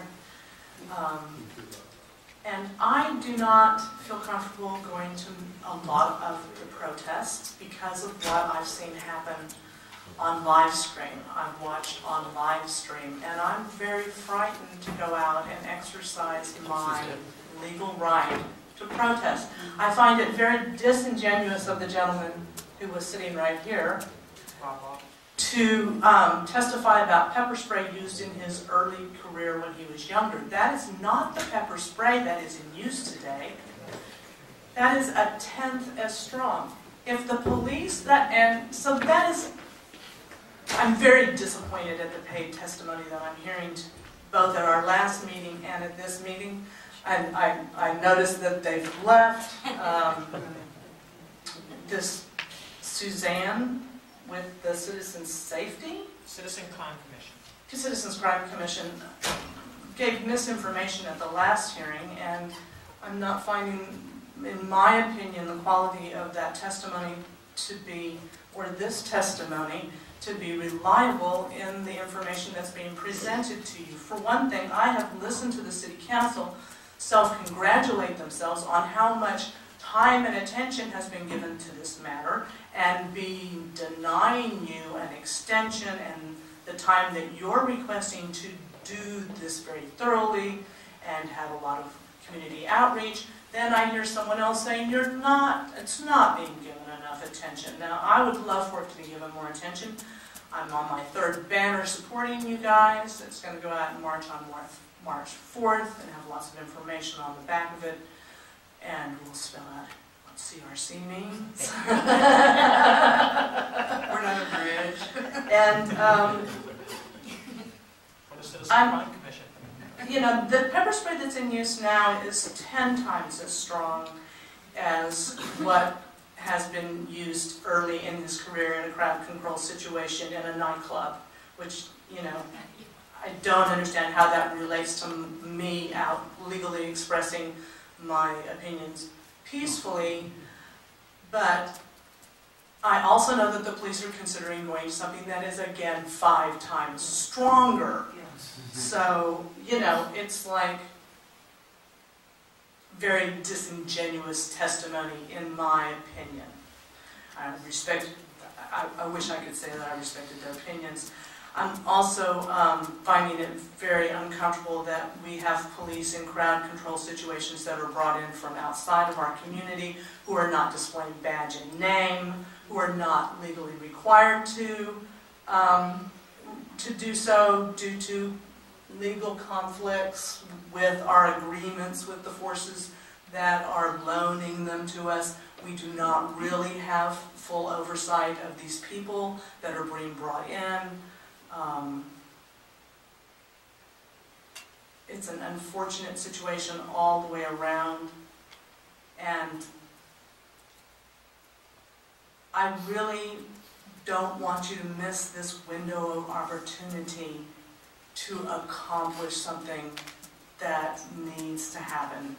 So either an extension, or it needs to go ahead and be pushed through like it is. I don't think we need a lot of expert testimony that is fallacious, and we certainly don't need anything more than our common sense to be able to see that this is not a good situation. I have forced myself to overcome my fear and go to some marches, primarily permitted ones, but I have also, my primary interest in gardening, and Occupy is heavily involved in gardening, urban homesteading, bringing food to the community. The media shows up for that kind of event, sits in their car for 20 minutes, and when they see we're not going to get arrested, refuses to cover us. It is not so easy to find these meetings. They're not in the Portland White calendar. It is not difficult to find out who your members are. It is not difficult to find out what has been happening at these meetings. It is not difficult to go online and find out the information that I heard testified was not available at the last meeting. And I do hear that that testimony got cleaned up a little bit for this hearing, but I just feel like the people who are paid to monitor and the police monitoring themselves has clearly not worked out well for us. They're clearly not taking the federal investigation seriously, because this is how they behave on camera during a federal investigation. So if the citizens cannot have oversight, who can we trust? Thank you. I appreciate you so much. I appreciate everybody who came out for free to testify tonight. Questions from commissioners? Thank you.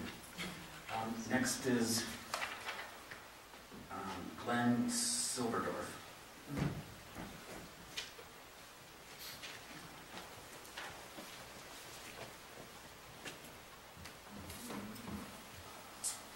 Pretty spiffy tonight. Thank you. Good evening again, Charter Review Commission. My name is Glenn Silversdorf, and I've been part of the Police Accountability Subcommittee since December. And I'm here tonight to show my support for the 2 amendments that had overwhelming majority endorsement from the subcommittee. I agree, we didn't have much time, but invitations for testimony went out to the applicable agencies, and intelligent decisions, I feel, were made. From my opinion, the police seem to be extremely well trained for potential riot situations. I honestly believe that if that terrible scenario ever did happen in Portland, the Portland Police Bureau would be able to handle it. Unfortunately, those aren't the scenarios they're being forced with, but those tactics are still being used, even against peaceful protesters and homeless people. There are other options. De-escalation should be the key to handling these situations, and new non-riot situational crowd control training should be implemented. Personally, the moment those chemical canisters are seen, I get tense. I can feel the animosity growing in the crowd against the SWAT teams. Simply the threat of chemical weapons being used against non-violent people riles them up. It's counterproductive. Secondly, the horses. I said it last time I spoke. The first time I saw the horses come out, I was actually calmed a bit until I saw how they were being used. They were being rammed into the crowd, being used to pin an individual against a fence and knock people off their feet. I would say a few of them seemed genuinely confused or spooked by being forced to do this work. I never want to see that kind of animal cruelty ever again. And I pray that this important work gets done before a Portlander gets trampled. Thank you. Solidarity. Questions from commissioners?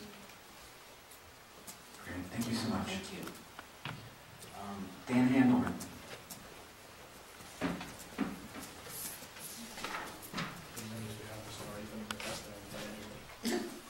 I have quite a collection, actually. First of all, got enough copies for me to go back.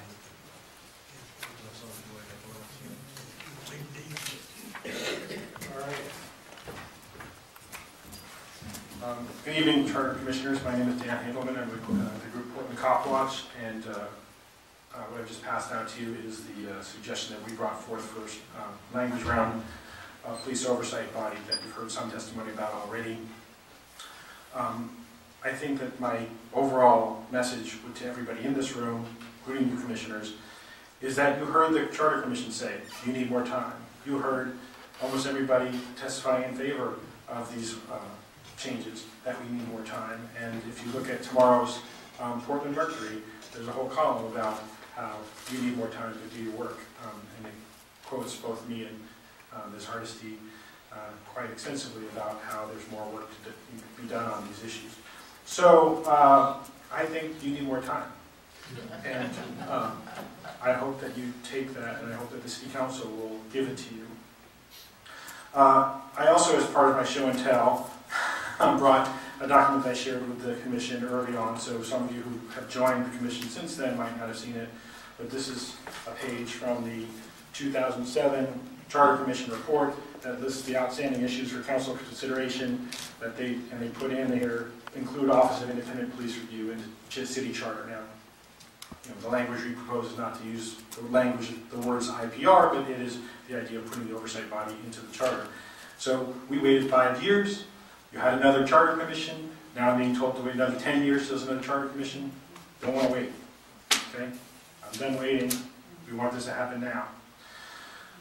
In terms of the two items that are actually on your agenda, I testified at your last public hearing. I'll testify again that our group doesn't really have a position on the actual language going into the charter or not, but I will repeat what I said before, which is that we do not support the use of pepper spray to use indiscriminately against crowds. That is not appropriate use of that weapon.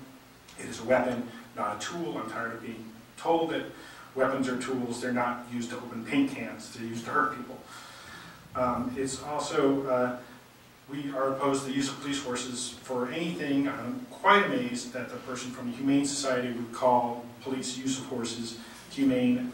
Overall, just walking them around on pavement is my understanding that that's not what horses are supposed to do. They should be walking around on real grass and real ground and not on pavement. So then you put them in a position of enforcing the sit-lie ordinance and enforcing crowd control, and they get spooked, they hurt people, they step on people's toes. I've been pushed up against the wall by a police horse. It's intimidating. It does not calm things down. You've heard this from other people. The pepper spray, the horses, the police presence, the riot gear, they escalate the situations instead of de-escalating them.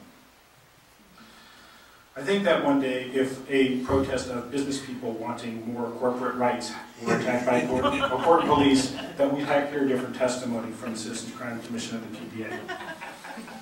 I'm not wishing it upon them. I also want to point out that the anniversary of Tahrir Square in Egypt, they used horses and camels and ran through the crowds and beat people. Okay, so when I saw that they were using horses against people in solidarity with Egypt, I said, wow, they really want to recreate the atmosphere that's going on in Egypt and the Middle East. So I just also want to add that there's a hearing next Wednesday about the use of the Joint Terrorism Task Force, and we've talked a lot about the possibilities of undercover cops and so forth in crowd control situations. It's possible that these activists are being spied on by the Joint Terrorism Task Force and by its Portland local affiliate, which is the Criminal Intelligence Unit of the Portland Police Bureau. And the only way we used to know the oversight of that was that the Citizen Review Board that we have, the Independent Police Review, was ordered to review those files along with the Portland Police Bureau every 2 months and every 2 years. And then after the judge's order that made that happen went away, we don't think that the IPR is involved in that anymore. So of course, what I'm getting to is that police use of crowd control, police community policing, all the issues you're hearing about that aren't necessarily about these two issues on your table would all be addressed if we can make sure that the Police Review Board, police oversight body, is embedded in the charter. So I really would like to re-emphasize that you should bring that forward, and maybe the city attorney might tell you where the language is on that. Thank you very much. Thank you, Dan. Just to sort of be real about what's coming up over the next week or so, 2 weeks before we wrap up, I think we'll be lucky to get 15 people here anyway, Charter Commission members. I hope we do, but I think we'll be lucky if we do. And we need 15 yes votes to send anything directly to the voters. What I'll do, and I'm interested in doing, my take on this language, my understanding of this language is it's very stable. It's been around for a long time. If there's a sense among the members that an amendment to what's on the table would make sense, I'm happy to have that conversation. I respect your work, but I don't know what that conversation is going to look like or what's going to be possible. I mean, if there's some mechanism, given the time available to us, to put this on a more formal platform, whether it's in front of council or out to the voters, I'm personally in support of that. But I haven't talked with anybody else on the commission, and I'm not sure. But I appreciate the work you've done and the long-standing request to have this embedded in the charter. Joy? Excuse me, sir. Oh, I didn't have my hand raised. I just said thank you to Dan first. I think, Dan, the first thing I want to do is to apologize to you for not getting to your proposal in time to get it done. As things stand now, we are essentially handicapped by the November 2nd resolution that the City Council passed, that we had to do certain things in regard to being able to take the vote for the 15 affirmative votes, or barring that, the 11 to 14 votes, to send it to the council as a recommendation. That resolution essentially mandated a certain number of hearings on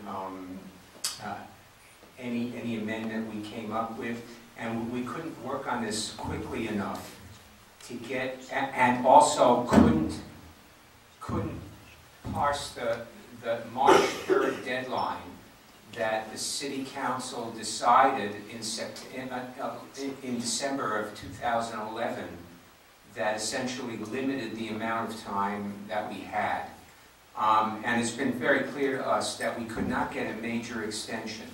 Many of us on the council wanted to be able to go to the end of this fiscal year, which would have been June 30th. But the City Council apparently does not want us to do that. As to the possible alternatives that we may have that Rich was referring to, I actually can see only one alternative in regard to your police accountability proposal, and that is that the Charter Commission actually defy the November 2nd resolution and vote on this anyway. That may carry penalties. They could be both legal and non-legal, but that form of what may be civil disobedience is an alternative. Any other questions from the commissioners? No, I just want to say I'm glad that's on the record. Thank you, Dan. Thank you, Dan. Next person is Lauren Kellier. I should remember from Sean. Hi, my name is Lauren Kellier. I am Sean Kellier's mom. I did not get involved with Occupy until recently when I got to watch a YouTube video of my son at a peaceful protest being punched 3 times in the face by a police officer. Then about 2 weeks after that, my son got arrested. On the day where, I'm sure you guys heard about in Southeast Portland, where there was vandalism. They didn't arrest one single person for vandalism. They arrested my son for jaywalking. I feel so much better protected. I am disturbed by what I've seen. I've always raised my children to respect police officers, but I've not seen that respect to these peaceful protesters. What I've seen instead are horses being used in ways they should never. I grew up with horses. I grew up on a farm. Horses have never been meant to use this way. Pepper spray being used on children. He's a child. He is 15 years old. I work with kids with special needs through Oregon Children's Intensive Behavioral Program. I get hit, kicked, spit on a daily basis. If I ever raised my hand to one of those children, I would be fired and in jail. Yet an officer can punch my son in the face for civil disobedience because he didn't like what he had to say. Even if I disciplined my own child like that, heaven forbid he said something I didn't like and I punched him in the face, my butt would be in jail. There is no accountability. I shouldn't have to worry that my son's going to be at a peaceful protest. I shouldn't have to worry that he's going to be trampled by an animal or pepper sprayed with chemicals. We don't know what that could do. He has developing lungs. What could that do to him? There is no accountability with the police. When he got arrested, I went right down to Southeast Portland because he had texted me. He found a way to get the cuffs around so he could text me because he knew I'd be worried. I went down there. I begged the police officers, hey, can you tell me where my son is? I heard he got arrested. They refused. I was called names. I was told I was an unfit mother. How dare I allow my child out? I knew where my son was. It was not past curfew. None of that. I was treated with so much disrespect, and it killed me because I always really trusted the police. And it killed me. It killed me to know everything I taught my children I feel is a lie. Do not go to police officers if you need help, because they will not help you. That is how I feel now. I feel so betrayed. We need to stop this. These animals should not be used like this. The pepper spray, give me a break. Are you kidding me? What is the use of that? You introduce the animals, the way they're using them are not to calm them. I've seen children with special needs work with animals, the horses especially, to calm them. That's great. But what I see are these horses being used to literally hurt people, hurtling them. That's not what they're meant for. It's just got to stop. And that's what I wanted to say. Questions? Joanna? Thank you so much. You must be so proud of that wonderful young man that you have. I am. Did you file a complaint with the Independent Police Review? Yes, we did. You did. Excellent. Thank you so much for doing that. Did you provide them with a copy of the YouTube video that you saw? That you saw? They said it was unsubmittable because it wasn't clear enough. Yeah, I like that. Thank you very much, because there are very few community members who actually go through the process of filing a complaint, right? Because most people assume the complaint will not be processed. So thank you for at least filing the complaint. I'm sorry that that happened to your son. I wish I had a picture of that, because, I mean, I think that picture needs to go to the police chief, and the police chief needs to be held accountable for how his police officers act out in the street. And so thank you. Sue, did you have a question? I just had a comment, and I don't know if it's appropriate, but I'm going to say it anyway. Cleveland High School was my neighborhood school. I live right around the corner, and I just am so proud that one of those students is out and an activist and was coming before us. And you must be very proud of yourself. Any other questions? Thank you so much. Debbie Iona?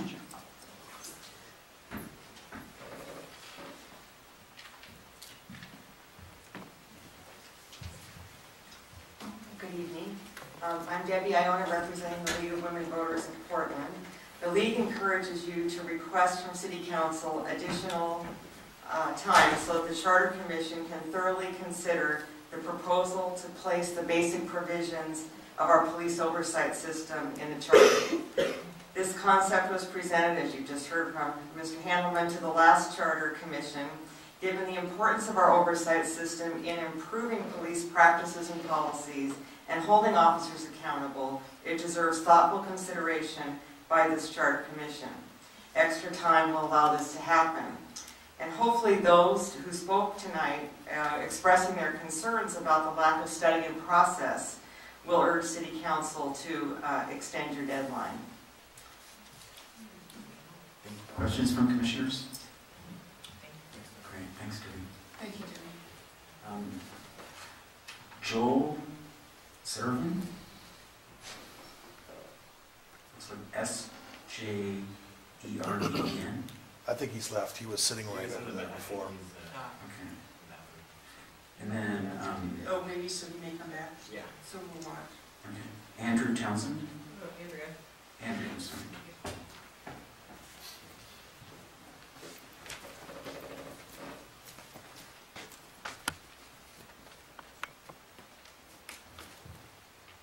Hello, my name is Andrew Townsend. I'm a third-generation Portlander. I'm now 29 years old. I started out as a high school activist, working against the budget cuts, and started the student union at Franklin High School when I was 16 years old. That year, it was 2000, and I went to my first May Day protest. And that was the first time that I was really aware of police forces being used for crowd control. And I watched, it's hard to remember, but I remember seeing police forces dive into a crowd of peaceful protesters and then corral them towards the waterfront and start shooting rubber bullets at my friends and family and people that were marching in the streets to talk about social justice. And it was terrifying as a 16-year-old to see that happen. And now it's, 2012, 12 years later, and I was there on the night that we started the occupation in downtown Portland, and I was there on the night that it was evicted. And I was there, I lived in Chapman and Lonsdale Square for 36 days and had hundreds of interactions with people from my community. I saw thousands and thousands of people come together to try to talk about making their world a better place. And it was the most powerful thing that I've ever seen in my life, and it amazes me that our city council doesn't seem to see it as such a wonderful thing. I see it as people engaging in their community in a way that that I've never experienced in my lifetime. And I love living in Portland. I intend to continue living here for the rest of my life, and I don't want to see this place turn into a police state. But the way that the Portland police behave towards people who are protesting and demonstrating to make a more just and more peaceful and better world doesn't make any sense to me. So I think that these proposals are a long time in coming, and I think it's great that this committee is, this commission is possibly going to refer this to the voters. I think it's a statement about the common sense of the populace and the citizenry, that we can figure out that these police sources are completely intimidating. Riot cops are intimidating. That using pepper spray against people doesn't make any sense and doesn't actually cause a crowd to be less incited. I've seen the police, in using these tactics against people, cause situations that are much more dangerous than they otherwise would have been. I've also had a lot of, since May Day 2000 was my first experience with that, but I helped organize the May Day protest and march and rally in 2009, and in 2010 I was part of the committee that negotiated with the police about the permit and about the police presence and about the route for May Day. And the 2010 May Day march and rally was the largest since 2006. In 2006 there were about 60,000 people at downtown Portland.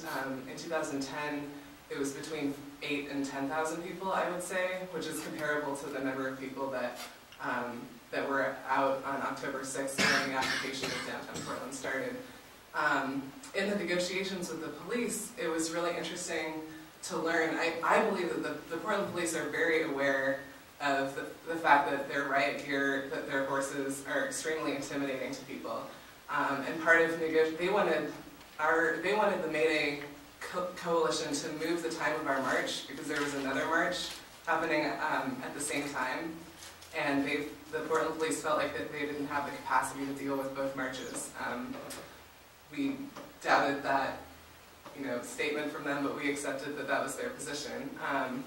And we asked them, we basically negotiated and said, look, we're willing to change the time of our rally, even though we've already publicized it, but we would really appreciate it if you would keep the horses away from the crowd, and if you would back off with the riot gear. And they agreed to do that, and there was a limited police presence, I felt, at that rally. It was completely peaceful. We did our own security, and afterwards they praised us for how we handled that march. So even that, it's interesting that they haven't responded to your request for testimony, but from my personal experience, the police are aware that people in crowds don't want to see police horses or police in riot gear, and that is intimidating and incites crowds. So, I think that we have enough information, just as, citizens who are engaged in their community, to know that these are common sense things that we can put into the charter. And I hope that, that people's voices are heard more loudly than the people that represent the big banks and corporations that, seem to think it's okay for the police to be used systematically to quell dissent. So, yeah, thanks. Questions from commissioners? Yeah, I have a question. Okay. Do you have, we came up earlier as sort of approaching nuanced language potentially around crowd control or defining what crowd control means. There was some testimony that said, if an angry crowd outside a bar was, threatening, posing a threat or was violent, is that a different circumstance than a peaceful protest? Do you have any thoughts on how you would approach that or recommend that we do? I mean, I assume that there's some sort of generally held, legal definition of crowd control, but, I mean, it really doesn't make sense to me to pepper spray anyone, when there is a large group of people. It just doesn't actually, it causes people to get much more pissed off than they otherwise would have been. And so, I don't know how it works with the charter and how the police interpret the language in the city charter, so I couldn't really speak to that. Okay. But we got a city attorney sitting yeah. Thank you. So I'm going to do a second call on Joel. Oh, yeah, sorry, I think I was in the restroom. Okay, come on up. And if you could state your name. Good evening, my name is Joel Shervin. I'd like to start off with a folklore tale that I think is relevant. I hope maybe you'll enjoy it. There's a tale, I don't know if this is fact or fiction, but there's a tale of a man who trained a horse to do math problems, addition, subtraction, multiplication, I don't believe division. He would state a problem and the horse would respond by stomping his feet the correct number of times. So as you can imagine, crowds gathered far and wide to see the horse do math. And does anyone have a guess as to how the horse could solve the math problems? Any guesses at all? He was very intuitive with the crowd. He could read the crowd's anxiety. And the crowd, if, like, say the number's 10, when the horse got to 9, the crowd would clench up and get anxious and get excited. And he could read that, so it's very empathetic with the crowd. So whether it's fact or fiction, I think it's based on a true thing that's been stated, that horses are empathetic with the crowd. So I think that's just a nice way to think of it. But that being said, when horses are put in tense, stressful, loud, aggressive situations, knowing that they are empathetic animals, I think that's a difficult situation to force them into. And I think it's a more difficult situation to try to control them in, and even more so when you're pushing them, there's been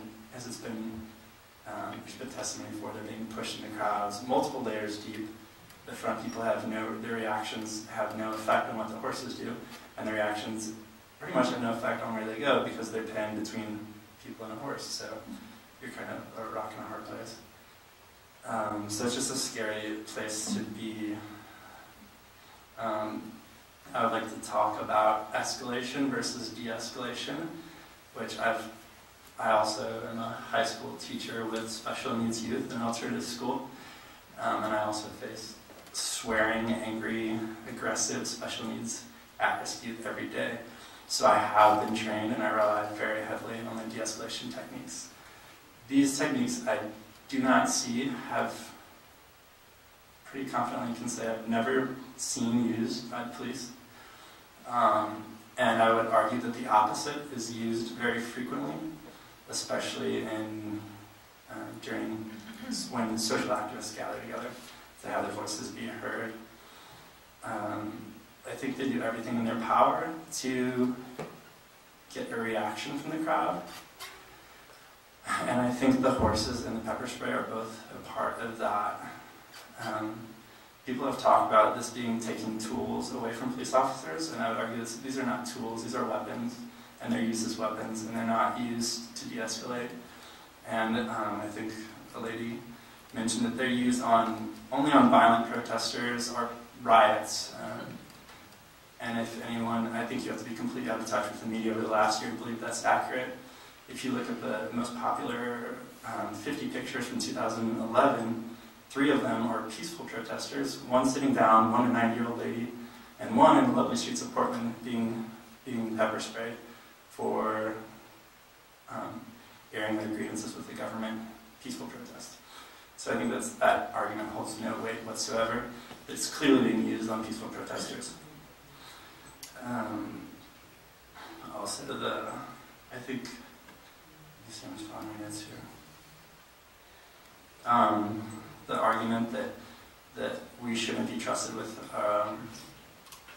that the city of Portland, the citizens shouldn't be trusted to be able to vote on an issue like this is, if you don't believe that the citizens can be trusted to be held to a vote, I don't think you should live in Portland, and I don't think you should, frankly, live in the United States, because we're built on democracy. If you're going to trust your own citizens, who do you trust? And especially when you talk about the acts of the police lately, they're not being held accountable. They're not accountable to themselves, and they're certainly not accountable to the citizens. So to not even let us have a voice in the matter, I think would be ridiculous. So I would urge a vote on both amendments being pushed. Also, I'd like to talk about the nature of pepper spray. I'm not sure if this is specific in Portland, but I've heard it's supposed to be used as an alternative to guns. I'm not sure if that's accurate, but I have seen studies that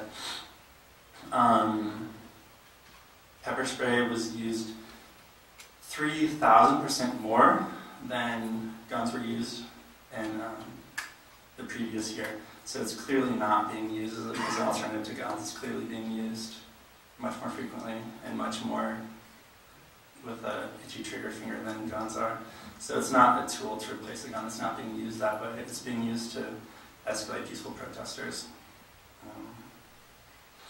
And then as far as the mounted officers and the horses, to go back to that, someone gave testimony that this is used to increase the visibility of the officer so they can view a crowd, which is true, but what they didn't state is by increasing the officer's visibility, you're significantly decreasing everyone else's visibility of what's happening behind that officer. Many, many times I've seen when the police are taking someone and slamming them on the concrete, face first on the concrete, pulling their hands back, shoving a knee in their back. You could argue more than that, but even left at that, and the police will line the horses up on both sides, almost actually creating a box so that the views are blocked 360 degrees. The media, citizens, and anyone, no one's allowed to see what's happening. And to me, that's a very disturbing trend. If they're trying to hide the violence that they're putting on citizens, I don't think that's fair.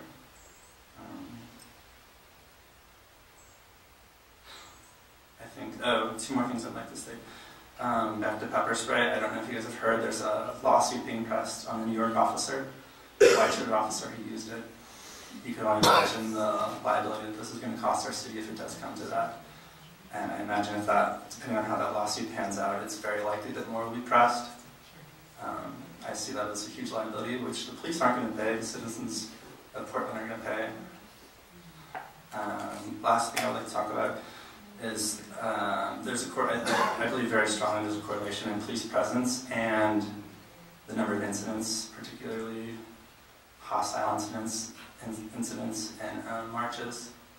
And I don't think that's coincidental. I think the police show up and they do incite and provoke, I don't want to say violent, but they do provoke reactions from otherwise peaceful protesters. And when you mix pepper spray and horses into the equation, it's just, I don't know, it's not the ideal situation of how police should handle peaceful protest. And that's all I have. Questions from commissioners? No? Thank you so much. Thank you. Thank you. Great time also. So that's all that have been signed up. Go ahead and ask folks who did not sign up if they wish to speak. So I see 3 hands so far, 4. Sir here, Roberto, back, and then over here. And please state your name before speaking. My name is Barbara Ellis. I'm a former journalism professor at Oregon State and a Pulitzer nominee in the area of history. I retired here. I have been an activist since 2002. What brought me out were the police presence at the Hilton Hotel. So I've been at it for a long time. And as a trained investigative reporter, you really watch. I want to say I endorse both of those amendments at the outset. As an Occupy member, I'm in the Labor Solidarity Committee. But also, before Occupy came into the scene, there were those of us who were protesting in front of the courthouse about Judge Biden. I have seen the horse patrol used against the street kids. It is not friendly. The idea is to clear the streets so that shoppers do not have to deal with them. So that's one thing. Right back just a little bit. Just stop. Or you can move your body back. I am also a contributor to Truth Out, which is a website that must have 2 million readers. And one of the, because I'm in Occupy, one of the things we're trying to do is we have 15 million unemployed people in this country. And so we are working with, we have a project coming up on the unemployed. But in doing investigation for a piece I just finished and it'll be out this week for Portland Occupier, I measured, it has been mentioned here, about a tool. I agree, it's a weapon. And I have been investigating this. The London Independent last week had a story that the British government is now exploring nerve gas. Nerve gas is not approved for military use under the Geneva, under the convention, I can't remember, it's an international convention. But there's a loophole that the British government may be exploring to give it to police. They have the Olympics coming up in London, and when these are available, they will use it. Chicago is going to be the site of the G20 summit, and the mayor there, Mr. Emanuel, is prepping for it. They have drones set up. They have the pepper spray that has been mentioned here. One of the new tools is the Tiger Light. It not only is a flashlight, but I hate to tell you what the reach is, and the cloud is just going to increase. So what we're doing here, you open the door to a tool for crowd control, and you just escalate and escalate and escalate. It is really, what I have sensed here is people are, as one woman has said here, afraid now to get out and demonstrate. We had almost 10,000 people out on October 6th to march in the streets to support Occupy. and what it stands for, which is the overarching purpose of making equality between the 1% and the 99% in any way we can in the area of foreclosures, etc. I would like to mention, because I'm on the Labor Committee for Occupy, I noticed when we were marching for the letter carriers, there was a rally in Directors Park, there was a march down to the post office, there was a rally there. There were 6 bicycle cops who were all congregated, leaning against a building. They never once went after us. There was letter carriers and Occupy. More recently, when Legacy Hospitals is going to be laying off 400 people, there were at least 2 locals, SEIU 43, and the Laborers Union, which is the city maintenance people, and occupiers that marched from Emmanuel Hospital up the street to the Dishman Center. There wasn't a single cop there. So we really have, I think, a very selective police department. Where were they? I thought that was very interesting, and we did not see any of the black bloc there mentioned here. And I thought, that's kind of peculiar, and perhaps it is a union presence that is doing some things, but I cannot tell you how I get very, very concerned when the police are used to intimidate citizens for any reason, protesting some things that are coming down. They are used by the 1% to protect things.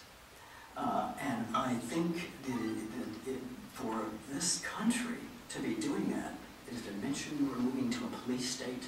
Indeed we are. And you people on the commission have a role in stopping that and in asking that. I'm appalled that they have a deadline on your existence here. And I find that very interesting, to tell you the truth. Thank you. Thank you, Ms. Ellis. Any questions from commissioners? Great, thank you. Roberto? Please state your name. My name is Roberto Lovato. I'm one half of the team of Walsh and Lovato activists. I belong to the Progressive Party of Oregon and Individuals for Justice, and have been involved in watching what you've done. I didn't learn about this till probably halfway through your process, but I'm really appalled at how the city publicizes this, because this is one of the democratic processes of Portland, since it's a charter commission city. I also believe the mayor and the council are trying to bury this commission, that it would not properly staff you, and they just want you gone because they wanted you to take care of the night items, the housekeeping items, but they don't want you to do anything serious. Okay. As far as the horses, I believe, and I wonder if that letter from the person from the executive director, is that an individual letter? It's not from the organization, right? It's on the Humane Society, the Oregon Humane Society. I'd like to know if the trustees and the board approved that letter, because I think that's a real. So I would check that out, and that gives me a reason to go out and picket the executive director of the Humane. I'm serious, because I'm an animal lover, and I believe that if I give money to an organization like that, that they would support animal welfare, and I don't believe that that's what this person is doing, because they're friendly and they're on the board of the people who take care of the horses, all right? That's out of the way. I believe, as Barbara said, the escalation of the majority, 1% owning the majority of the wealth in this country will continue to escalate in occupies, and things like that will happen more and more. Using the horses, which I love horses, anybody who knows about horses knows that if a horse does not know what's happening behind, the first thing it'll do is kick. I have been kicked by a pony. Now that's serious, that hurt. The city at some point is going to face a lawsuit by death by horse. Because I don't care how well trained you are, and I watch the horses, because I've been down there. The police use them as a weapon. They do not. In those situations, the police versus the crowd, it's us or them. And I believe there are serious cracks in the way that Portland hires its police, because I don't believe they do a thorough investigation to those people, which is another matter. But there are serious things there, because I believe that at least 50% of the police that are hired are there for a purpose, and that purpose is to be bullies. And those who are hired directly out of military warfare in Iraq and Afghanistan, you do not know what their psychological makeup is. And I'm sure they haven't screened for that. So that's another point from that thing. What else? I get mixed up with some of the stuff, but I believe that this will continue to escalate, and you know, the tactics like with the tear gas and stuff. We had that evidence nationally on television with the officer who pepper sprayed the people directly in Davis, California. You know, that was inhumane treatment. I believe that treatment is possible here, officer to person, because it's at their discretion when they use that tool. So everybody who's there and witnesses, people there. Also, I forgot that I was asked to invite you to the February 29th protest so that you can witness firsthand how the police react.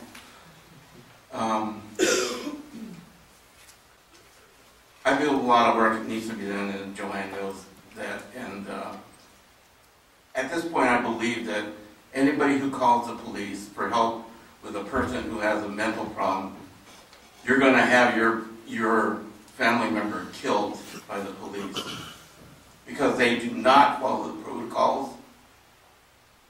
Person pulls out a toy gun. If they do not fire on you, you do not fire on them. Person can be wounded and disabled, but not killed. I think that there's a big gap between here, what the police duties are, and the law of this country, and I think that the police departments are well protected by the establishment because it is protecting their property.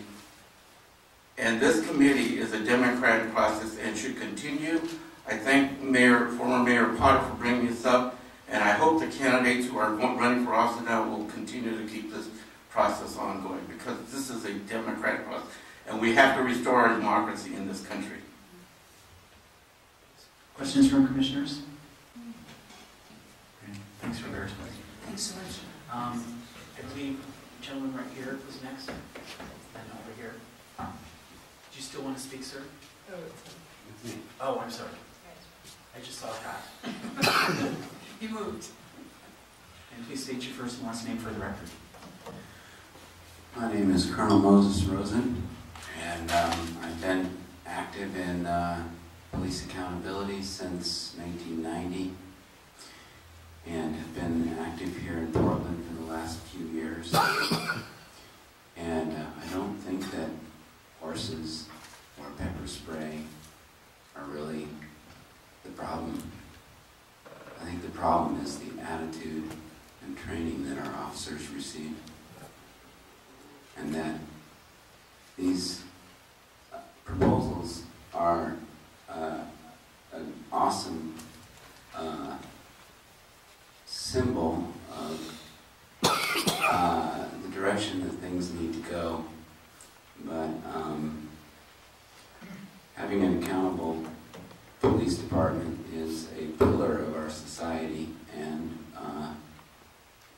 right now our police department lacks all accountability. I've been to a number of meetings where I'm referred to the Independent Police Review Board, and as we heard earlier tonight in testimony, when you go to the Independent Police Review Board with videos, they'll tell you that they're not clear enough. And if they are clear enough, and they do find that the officers committed a crime, well, that Independent Police Review Board turns that investigation over to internal affairs of the police department to investigate themselves. So I think that a substantial effort needs to be made towards restructuring the police accountability systems and police training that we have.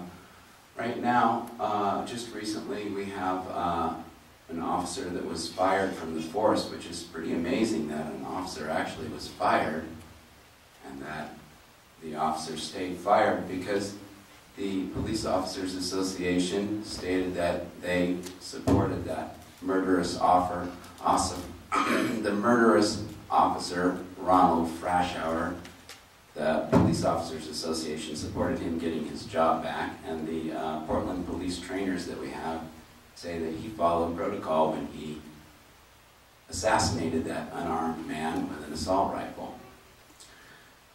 So, we got some real problems over there at the Police Officers Association and with our trainers. So it's not about the horses and the pepper spray, but thank you for your efforts. I really appreciate it. Questions from commissioners?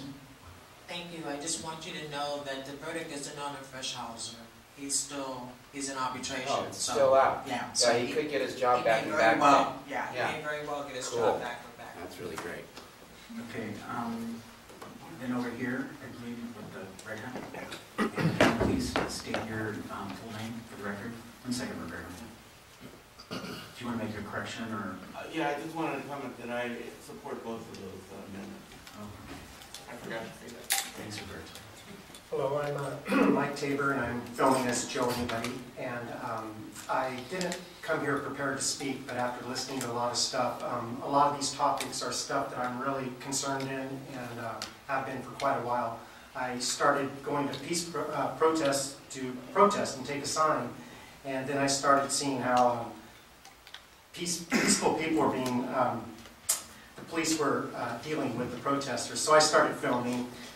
Long story short, I've been doing it for quite a bit, and it's really bugged me on the presence of police at peaceful protesters. And so I've done my share of cop watching and filming the cops, and I have a lot of footage of horses pushing against people. I didn't prepare any of it, or I would have brought it, and I still have it all. But lots of different protests where horses are being hit and pushed and drums pounded right by their heads.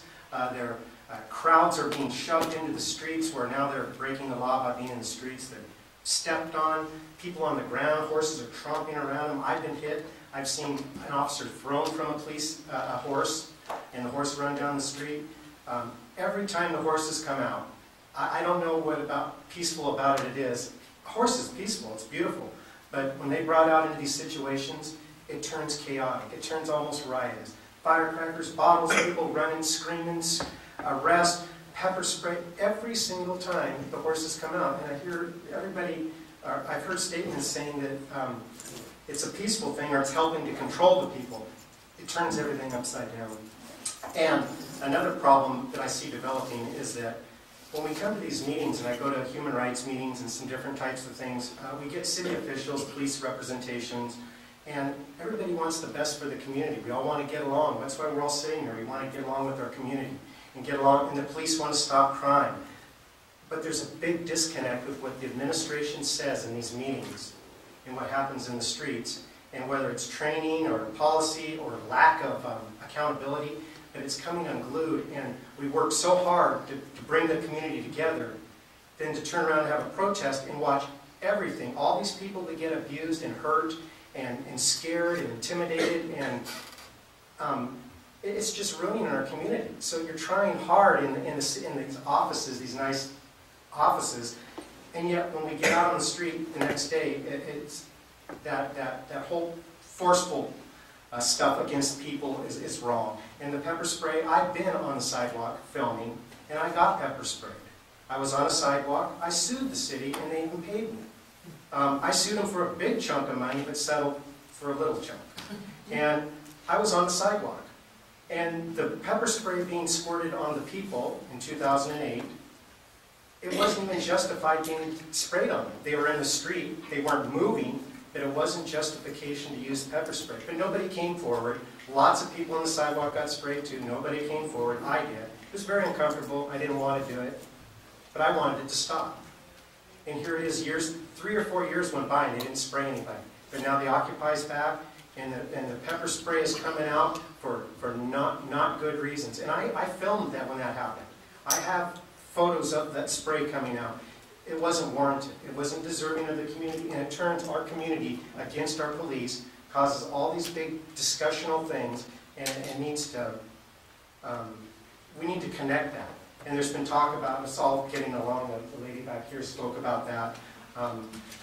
A lot of good ideas are being brought up, and we do got to work together. But the disconnect from the bosses and the guys in the street, and you can't find anybody when you're in the streets looking. The people in charge aren't. There's a really big disconnect. You can't find them, and there's no way to go talk. I asked the officers, "Why are you doing that? Why are 8 of you staring at veterans that are on Veterans Day? Why are 8 police officers over there?" And I already know we spent $1 million on police overtime for watching all these peaceful protesters. Over $1 million. But 8 of them, and when I go ask them what they're doing, one of them gets right in my face. He almost bumps me with his gun, and he says, "Anarchists might be here." And he's just in my face. A couple nicer ones started to tell me it's our bosses, they make us do this. Oh, your boss. Your boss makes you do this. Well, where's the boss? So, I'm for your amendments that you're trying to get passed. Pepper spray with a bad guy coming and attacking you, like some examples, yes, that might be way better than a bullet.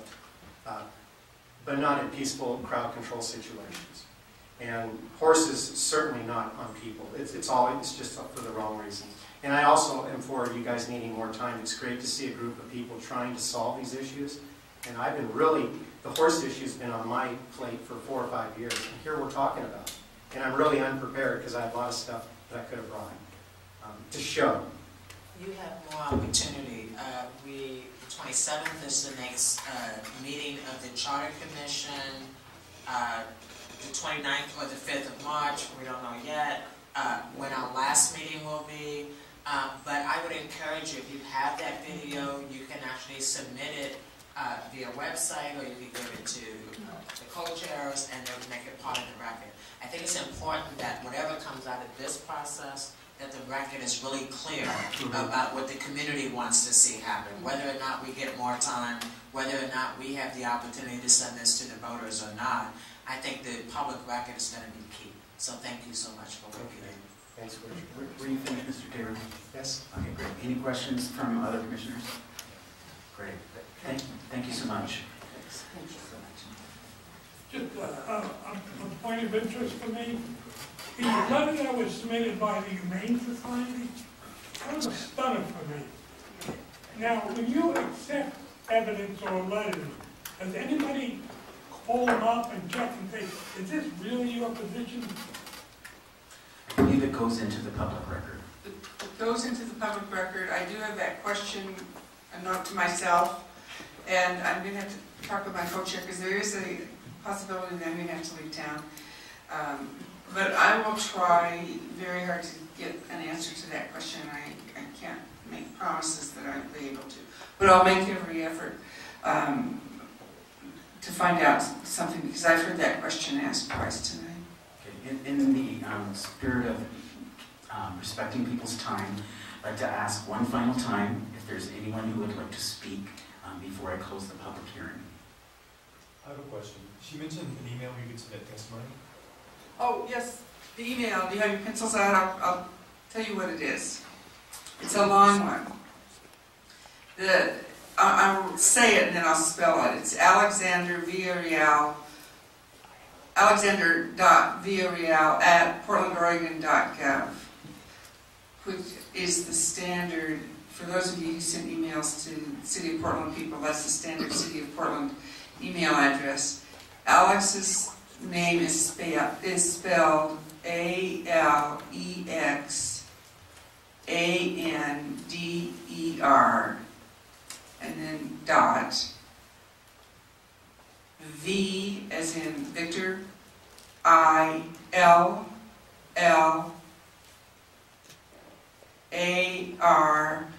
I can't talk that.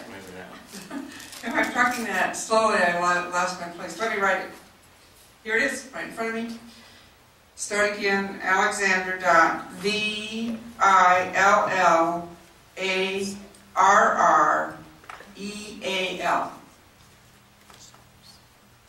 Did everybody get that? Anybody not get that? Thank you. I know we've run way over time here. I wonder if we still have time for that question about the Revolution Guard Patrol. Let's close the public hearing first. So, last chance, folks. So I'm going to go ahead and close the public hearing. And I know it's late, and before we go further, I really would like to thank everyone for their restraint. We had a very, very emotionally charged issue to discuss, and I really appreciate everyone's testimony. So I'd like to go ahead and open it up to folks who'd like to talk about any issue of importance to them. So does anyone have an issue that they would like to speak to the Charter Commission about? Okay, great. Thank you so much for attending this evening. This is democracy. Thank you very much. Let me ask the city attorney about, is there a legal definition of crime for crowd control? Next Okay. It is